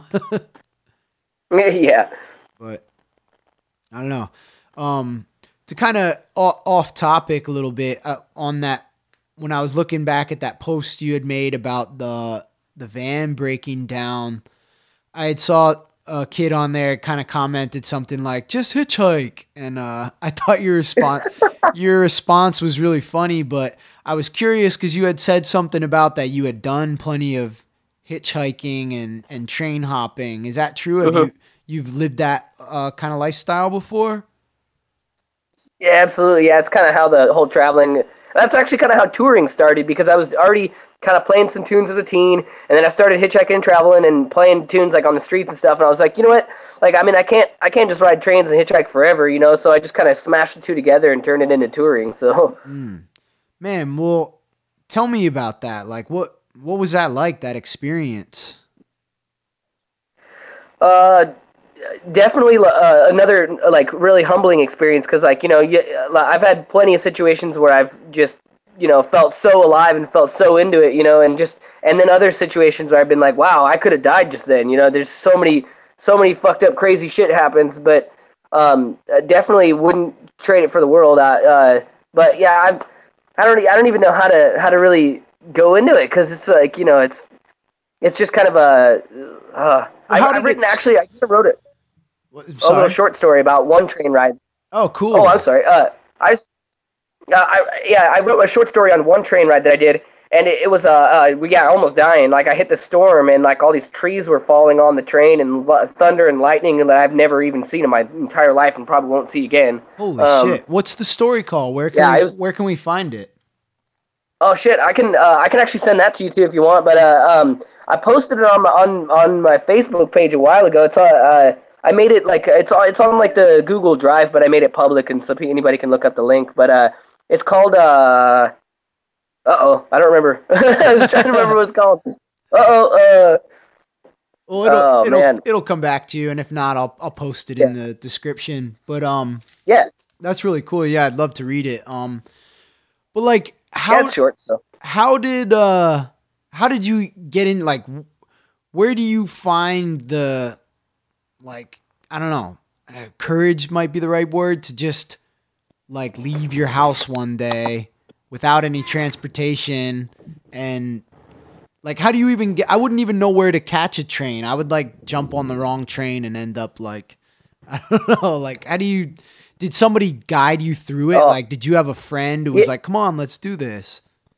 Yeah, actually, that's kind of funny that you say, because like I was pretty scared shitless actually to do it, and like I was kind of driving around, traveling like in a van for a little bit, and then I met a couple of train riders, and they were talking about it, and I was like, you know, I wonder what it's like to kind of do it on foot. Maybe I'll hitchhike a little bit, and I did that, and then as I was hitchhiking around, so I met some kid that was like, yeah, I'm gonna hop this train, and we're going out to Minneapolis like tomorrow. Why don't you just get on the train, like? And I was like, man, I don't know. That sounds like terrifying, you know. I don't know about that, dude. And he talked me into it, and so that night I hopped on the train, and I just totally fell in love, man. I started riding all over since then, and I did that for like 2 or 3 years, just kind of riding trains, and you meet people all over that know all sorts of crazy info on how to do it, and like they just show you all sorts of crazy ways and like crazy different info that really helps you make sure you're doing it right, you know, not going to catch the wrong train and end up in the middle of nowhere, you know, or do the wrong thing and die. But and people do die. Got pretty close sometimes. Yeah. It's pretty easy to die on trains, that's for sure.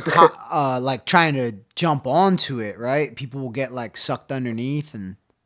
Yeah, absolutely. And like, say it's moving and you decide to move from one car to the next, which I highly suggest nobody really tries, but I've had to do that. And like, you know, I've definitely like one wrong step, man, and just kind of fall in, you know, and they don't even feel a bump. You know, that conductor would have not a clue that even happened. You know, they don't even feel a bump. Why did you have to change cars? Well, in this situation was because um, it was it was raining real hard, and like I'd gotten off the train, and I was gonna try to find some shelter, and then the train started to move, and I was like, oh man, I might as well get back on because I don't know where shelter is, and if the train leaves, I'm in the middle of nowhere, and so it was picking up speed, and I wasn't even near the car that I was originally on. That's safe that I knew was safe to ride, so I just hopped on a random one just to make sure I didn't miss the train. So I had to like make my way down the train cars to get back to my car because I knew it was only a couple cars down. And so yeah, I was hopping from car to car and yeah, just doing the stupidest shit. Like, definitely don't suggest doing that at all. So holy shit. Well, it's pretty fucking awesome that you got to experience that and you made it out alive. Yeah. That's crazy, man. And you were solo? Well, technically yes, but it's funny about that story. It's actually I'm mainly talking about that story, that short story I wrote, because I just remember that one so vividly. But it's funny that you mentioned that because I was solo. I was by myself, but I was just sitting in the train yard waiting for the sucker to leave, and it was just sitting there. And suddenly these kids pop their heads up over the car, and they're like, "Hey, we were looking for a ride," and I was like, "Hop on in, man. I'm alone," you know.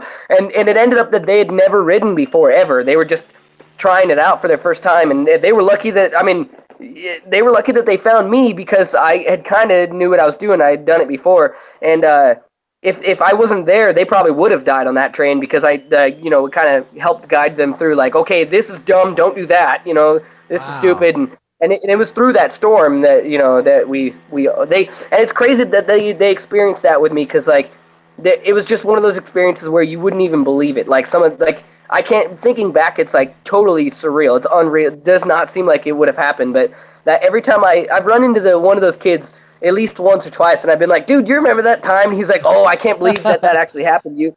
We shared that experience, and no one could ever even remotely like know what that's like, So wow, yeah, that is crazy. And like, because riding trains is one thing. You get on a train, you ride from A to B, but it was just like one of those times where it was like life or death, and it was like life or death like multiple times over. It was crazy.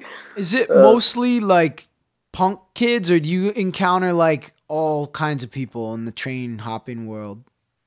Yeah, it is actually all types of people, but it is mostly like punk kids or like train rider types that a lot of tattoo, like face tats, and like dogs and packs and Carhartts and bandanas, and Is the face tat thing is like a huge part of that culture, huh? Like it's kind of like identify, which is funny. Tribal, right? The tattoo. I'm sorry, what was that? It's like tribal. Yeah, I guess you could say that, but that's funny about that though is because I ended up getting that tattoo on my face long before I even thought about riding trains. I don't even know what made me do it, but it wasn't until I was riding trains that everyone started making fun of me about it, be like, "Oh, fucking train kid, face tatted," like, and I'm like, actually, man, I didn't even get this tattoo until long before I even thought about riding trains. But wow, yeah, but something like something inside you knew that you would be, so it's like, I'll get it now. Yeah, right. That's funny. What prompted the face tat? Was it just kind of like doing this will guarantee that you won't like be a part of kind of common, round peg, round hole society? Dude, you nailed it. Most people do not see that, but like you nailed it. That's exactly what it was. Yeah. Yeah, most people are like, what, a train rider, or what is that train, you know what I mean? Like that, but you just nailed it. That's exactly what I was doing. I was like, I'm going to live this alternative lifestyle, and this kind of forces me to do it. But to be honest with you, like, if I was in the mindset I'm in today, back then, I wouldn't have done it. Like, it's, it's kind of stupid. But then again, I haven't regretted it once. I have never run into a problem with it. I still get jobs just fine. I have no problems with it at all. So. Oh, no, it looks cool, man. Thanks. And I think for a tattoo, like, I only have one, and it's my no cash tattoo, and it's like, hell yeah. I love it. It's kind of like, because even though the band broke up, like, probably fucking, I don't know, 6 months after I got the tattoo, it was like such an important part of my life that I could never deny that, like, is always a part of me. And like, you know what I mean? Like, Yeah. it So has a deep no, meaning. I don't mean to be interviewing you in this at this point, but no cash. No, was that no cash value or just no cash? No Cash. Yeah. No Cash Value was a band that was around at the same time. And Okay. it got kind of confusing because I think they got mad at us. They're like, dude, what the fuck? And I'm like, yo, sorry, but Yeah, like we already had the name, but yeah, because we got a 'cause little I more recognize popular both than them, names. and then it was a weird thing. Yeah. Because I recognized both names. Because when I was a teen, I was super into Leftover Crack and like all sorts of like all that kind of stuff. And I swear I found y'all's music at one point. And I mean, I don't think I got real heavy into it, but I definitely recognized the name as soon as you mentioned it. So Oh, cool. Yeah, and that's where there was a band called, the guy from Leftover Crack had a band called No Commercial Value. And then there was also a band, yeah, I remember that one. then there was a band called No Cash Value, and then there was No Cash. So I guess Yep. all that's missing is there should just be a band called No Value, and then it'd be like all or Commercial Value Cash. I don't know. Yeah, yeah. There's probably some pretty steep penalties to riding on trains if you get caught. No.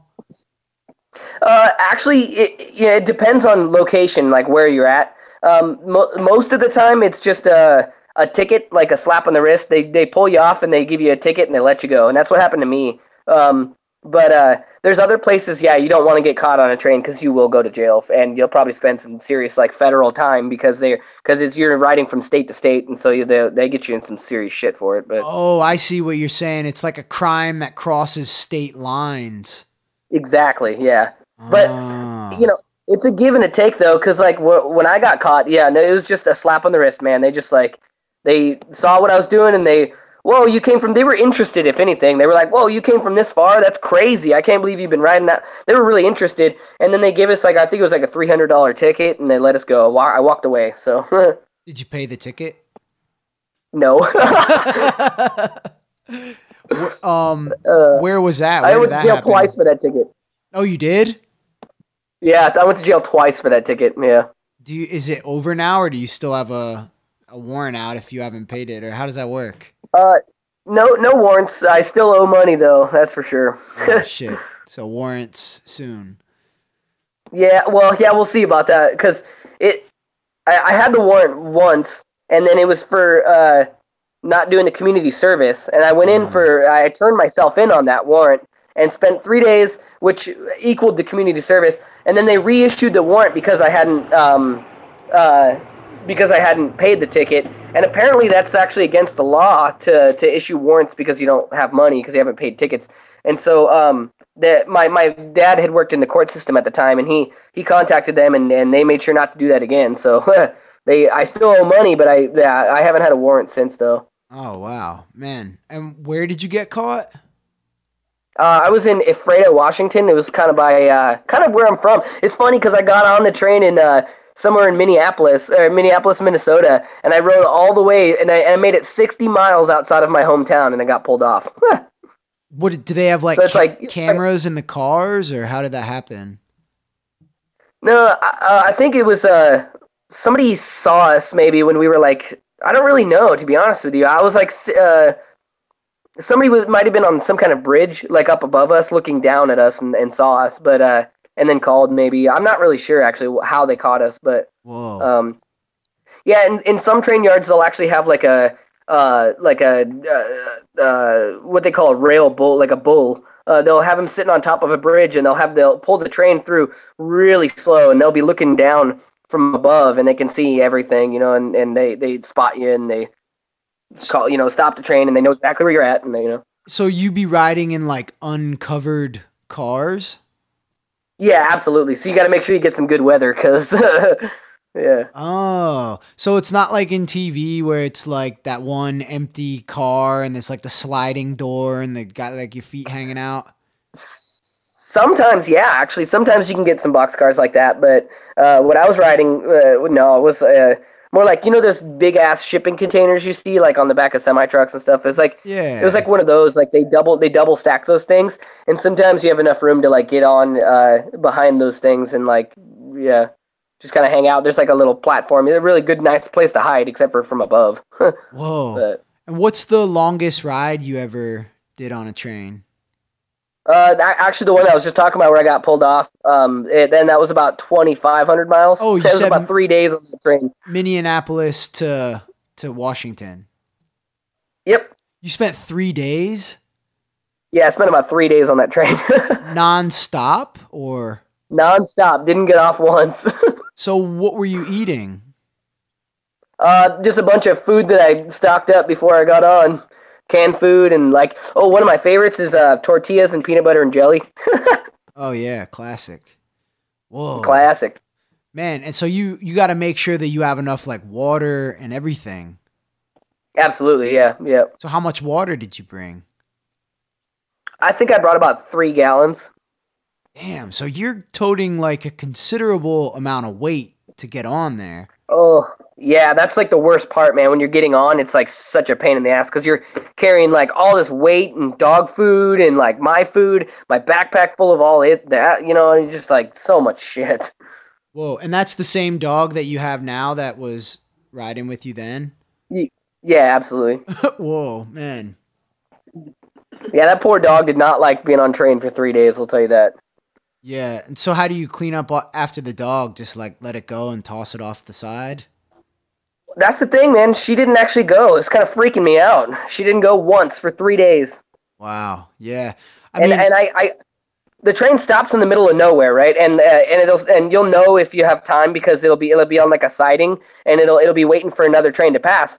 And so as soon as it stops, you just hurry your ass up, throw the dog off, get off real quick, and try to get her to go pee. And she wouldn't do it. She was just too nervous because she didn't want the train to leave. So. Whoa. Have you ever seen anybody get like split up in a situation like that? Like, I'm gonna hop off quick, and then the thing starts moving again. No, I've never seen that happen, but yeah, it happens all the time. Yeah, they just like dropped off in the middle. And that's the thing about train riders nowadays; they all have cell phones. Oh shit! So. In one sense, then somebody knows where they are with those cell phones. But is there any coverage? Oh, yeah. That's what I've heard. Like, one of the best things about train riding is that it takes you to parts of the country that roads don't go, so that you travel through like no man's land. Absolutely, man. Just absolute bumfuck nowhere. Only trains go there. And so would you even have cell reception to like who are you going to call anyway? What do you do in that situation? Yeah, if it's up there, if it's up in those places, yeah, you don't have cell phone. There's no way. You can't get a hold of anybody. That's fucking scary, dude. I can only imagine like how dark it would be, like in the middle of nowhere. It's just like real man. Darkness. Speaking of that darkness that you're saying, as long as you're on that train and you don't get off of it and before you get to the next city or whatever, that kind of dark that you're talking, there's no lights on that train at all unless it's the very front of the train. And I've never seen the more gorgeous view of the stars in my entire life. That is the most fucking beautiful thing I've ever seen. Wow. So you probably see a lot of shooting stars and shit. Oh yeah. And you can see the whole Milky Way up like in a huge band across the sky. It's crazy. Wow, man. I'm jealous. That's awesome. I really wish I would have taken some videos and photos of that kind of stuff, but phones back. I mean, I haven't ridden trains in probably 6 years now, so. Do you think it's something you'd ever want to do again? Do you feel like an itch to get back out there? Yeah, totally. At least just to like, have the experience of riding from one place to the next, just because that's like such a surreal feeling. Like other than just using it as a form of travel, it's like just like a really therapeutic thing to just be on a train. You can't even hear yourself talking. All you can hear is just the sounds of the train and just like, complete black and nothing. It's just It's totally surreal. I'll live vicariously through you. I feel like in an alternate universe, maybe I was like a train hopping squatter. Not this one, but maybe the one where Bernie Sanders is president. I'm like this fucking folk punk hero. Man, Man, it's like it goes both ways too, because like it's beautiful, it's amazing, it's like nothing I've ever experienced, but it's also some of the worst miserable shit I've ever had to deal with. Like what aspects of it? Just you probably start to go like kind of numb almost from the vibration of the train. Yeah, you're sleeping on steel, so it's like, you don't have any kind of padding at all. And Whoa. yeah, and I did that for 3 days, and then also like trying to get on the trains, you're carrying all that weight, and sometimes you gotta carry it for miles. I mean, because one train can be up to 2 miles long, and Yeah. so looking for a ride is absolutely miserable. And then if you can't get on your train, you gotta walk around with all that shit on your back. So. Is there a lot of drugs in that world? Like, are people getting fucked up on the trains? Yeah, actually, that's a huge thing, and I never got into it, but like that's like a huge thing. Yeah, I mean, especially drinking, obviously, but like that always scared the shit out of me. People drinking on trains because like they get wasted, and then one wrong move, you slip off the train and you're dead. It's like Yeah. but yeah, it's like a huge thing. People because there's no there as long as you aren't seen by anybody. Which it's not, you don't get seen too crazy often unless you're going through like a gnarly like place where people are looking for you. But yeah, no rules, man. I mean, if somebody say that you and one other person are on the train, there's nothing stopping that person from pushing you off the train and getting away with it. You know what I mean? Oh yeah. Wow. Shit, man. Like, it's like the Wild West, like nobody's business. They could kill you and get away with it, no problem. Oh yeah, I didn't think about that for sure. So you got to be really careful who you fucking link up with out there. Oh yeah. I always stayed away from people really, personally, and I always had a knife ready to pull. Damn. Did you ever have to pull it? No, actually, no. You can give me the real answer off mic. Yeah, man, I had to stab some motherfucker. Like, Man, no, I no. mean, I'm sure it happens. And I was thinking, like, on your 3-day ride, I wonder if people are doing rides like that and, like, eating mushrooms and shit. And, like, Oh, totally, man. That's like got to be the best because you don't have to get off. You got to be on for 3 days. You're totally fine just getting fucked up. whoa. Wow. That But would I be weird. personally didn't even like getting stoned on trains because like I just feel so like, oh my god, what if I get caught? I start getting paranoid. You know what I mean? Like I don't even Oh, like getting okay. stoned on trains. Yeah, I can understand that. And back then I smoked cigarettes back then, and so it kind of freaked me out even smoking because like say that the train's standing still and you go and blow some smoke up, and if somebody's standing there watching the train and they see a bunch of smoke come up from the train, they wonder like, oh, what the hell was that? They start, so what if they catch you because you're on I don't know. It always kind of Yeah. made me paranoid. It's more of a chewing tobacco situation. Yeah. Yeah, plus smoke, like, I have such a heightened smell for it, I think, because I used to smoke. They say that, like, when you quit, like, it becomes more, like, irksome to you. So, like, dude, I could smell somebody up the street smoking a cigarette. You know what I mean? Yeah. Same here, especially when I first quit. Same here, man. It would kind of, like, be more of a giveaway, like, a sign, a tell. Yeah. Man, that's awesome, though. Yeah, like, I always kind of, fantasize about having lived that way, but it just was never in the cards for myself. But that's why I like having you on the Yeah. line, being able to ask about it. I have 1,000 questions just, No, you're cool, man. but I'm watching this, like, Yeah. I'm watching like a movie in my head as you're talking about it. You know what I mean? I kind of like see you and like, it's weird.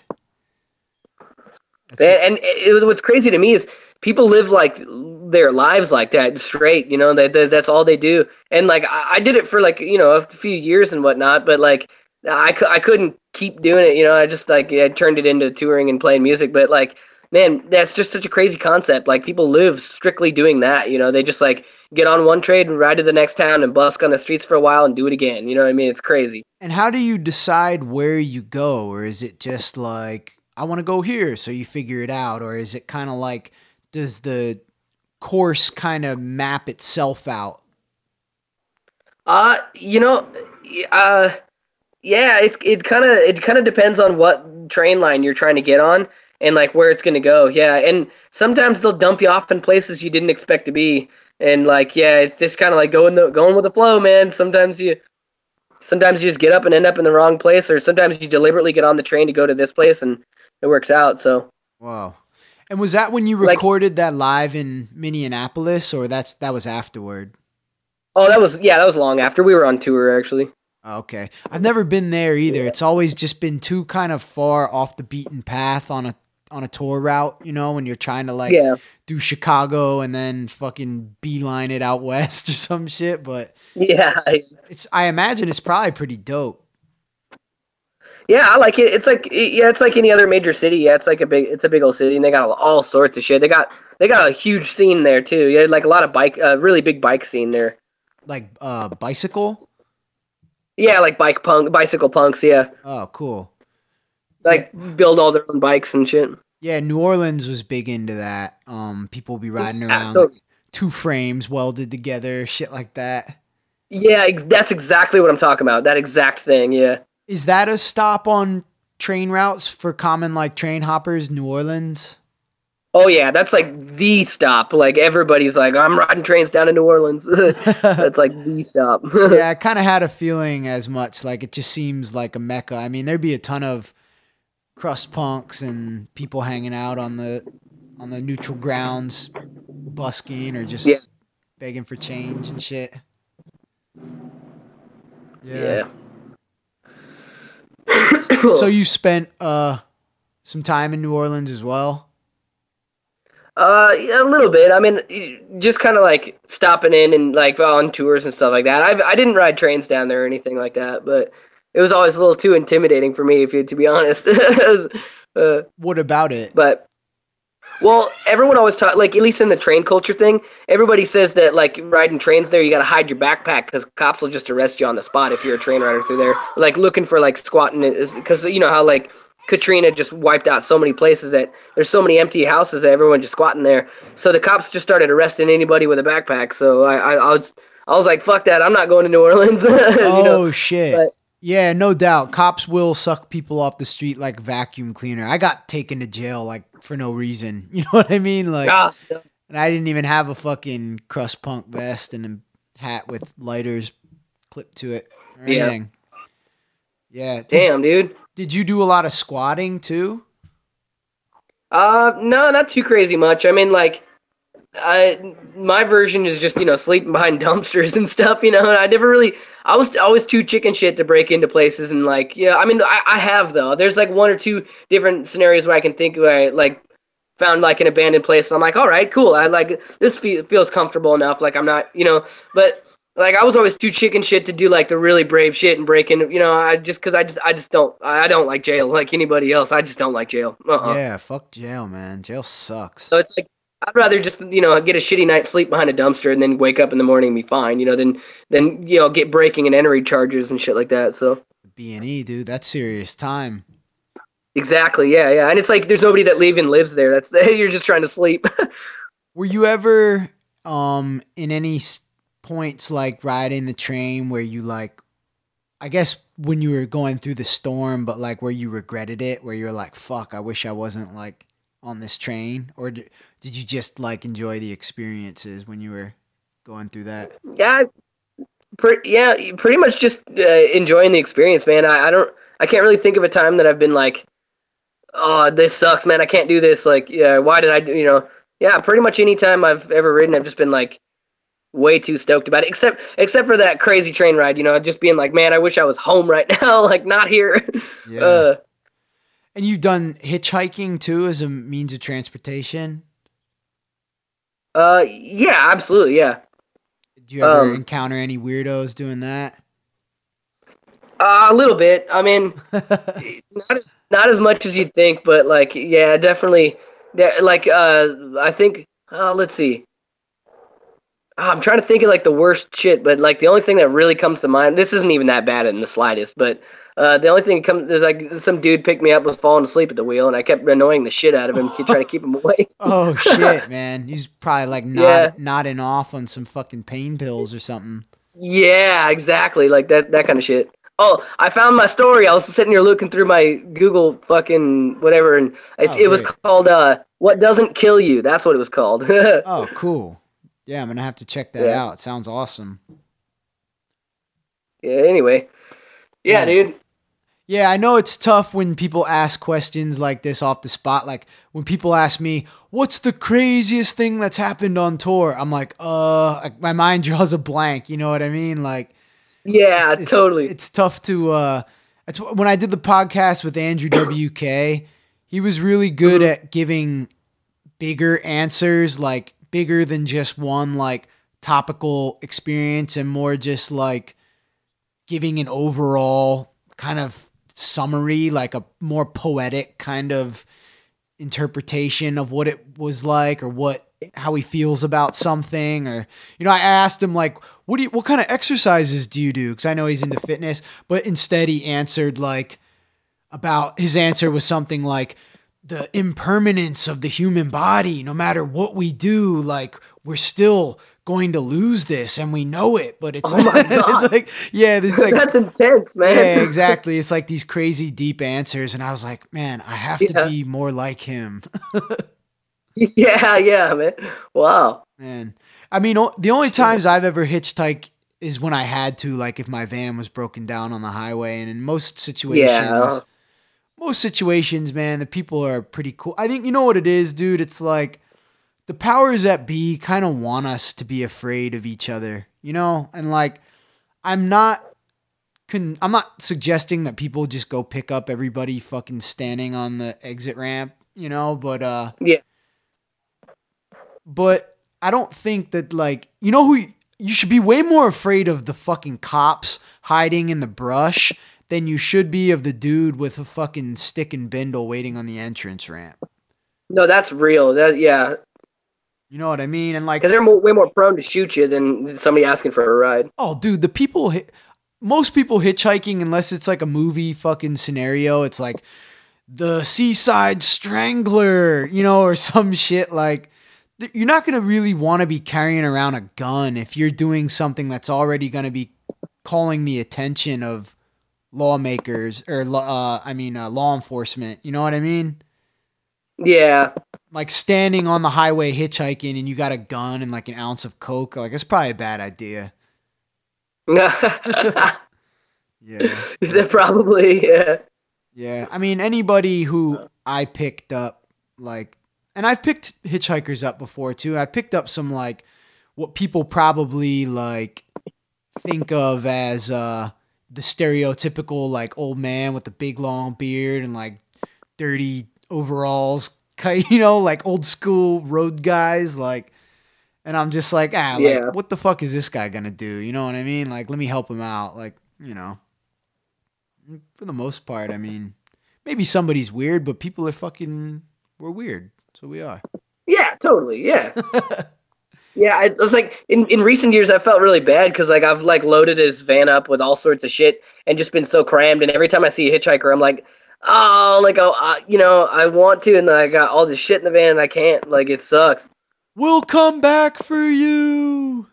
Yeah, exactly. Ren, how you doing? Sorry, you still hanging out? You? Right on. Yeah, I'm hanging out. So, what do y'all have in store? You got your album coming out December 18th. Is there more tours? You possibly going to get back to the East Coast soon?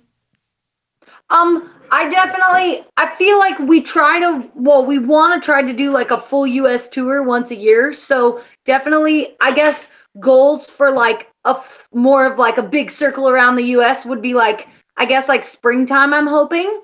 Nice. But at the same time, it's always really up in the air, and it always depends on if we have enough funds to get enough merch to make us last an entire tour all the way around the country. And like, you have to save up when you're doing that. And then, so it's kind of like, I definitely want to hit the East Coast again. Cause last year, we did the Silent Apparition tour and we made a big old circle around the US. And that was my first time hitting most of those states. And that was really cool to me. And, nice. So I guess goals are more like we want to do maybe a full US tour once a year if we can, but the realistic aspect of it is, are we going to be able to? We'll see. You know what I mean? It's kind of like, you kind of got to make things fall into place, I guess you could say. And when, I don't know, because we're kind of we're planning on doing like a winter perma tour in like the South-ish, because it's warm enough to be able to travel in the winter months. And so that's why we're not hitting the northern states until later on well, I guess not later, but like March, April, I guess, is when we're trying to get back to the Washington area, but we can't get up there until the weather's nice enough to be able to travel up there. So we're doing like as many southern states, I guess, as we can while we do this tour right now. And then we also have like super excited about, like, we have our wedding coming up, which is really exciting. And then we want to hit my family. Thanks.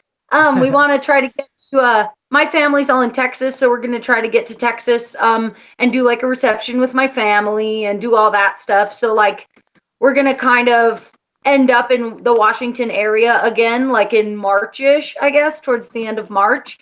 And then from there, it kind of depends, because we have a place that we can work in the summertime in Ellensburg, and it's kind of, I guess, because of the fact that we have the dogs and stuff, I feel like it's more respectful to our animals in an aspect of trying to like hunker down for the hotter months, because it's really difficult to put your animals. I mean, I can handle the heat and so can Mark, but I feel like it's more difficult to put your animals through living in the summer in a van when we could be somewhere like in the more Washington area where it's not as hot, I guess, as it is like in Texas, you know what I mean? Or when it's 120, it's not nice to put your dogs through, oh, let's tour through Arizona in July when it's 120 and then give our dogs a heat stroke, you know what I mean?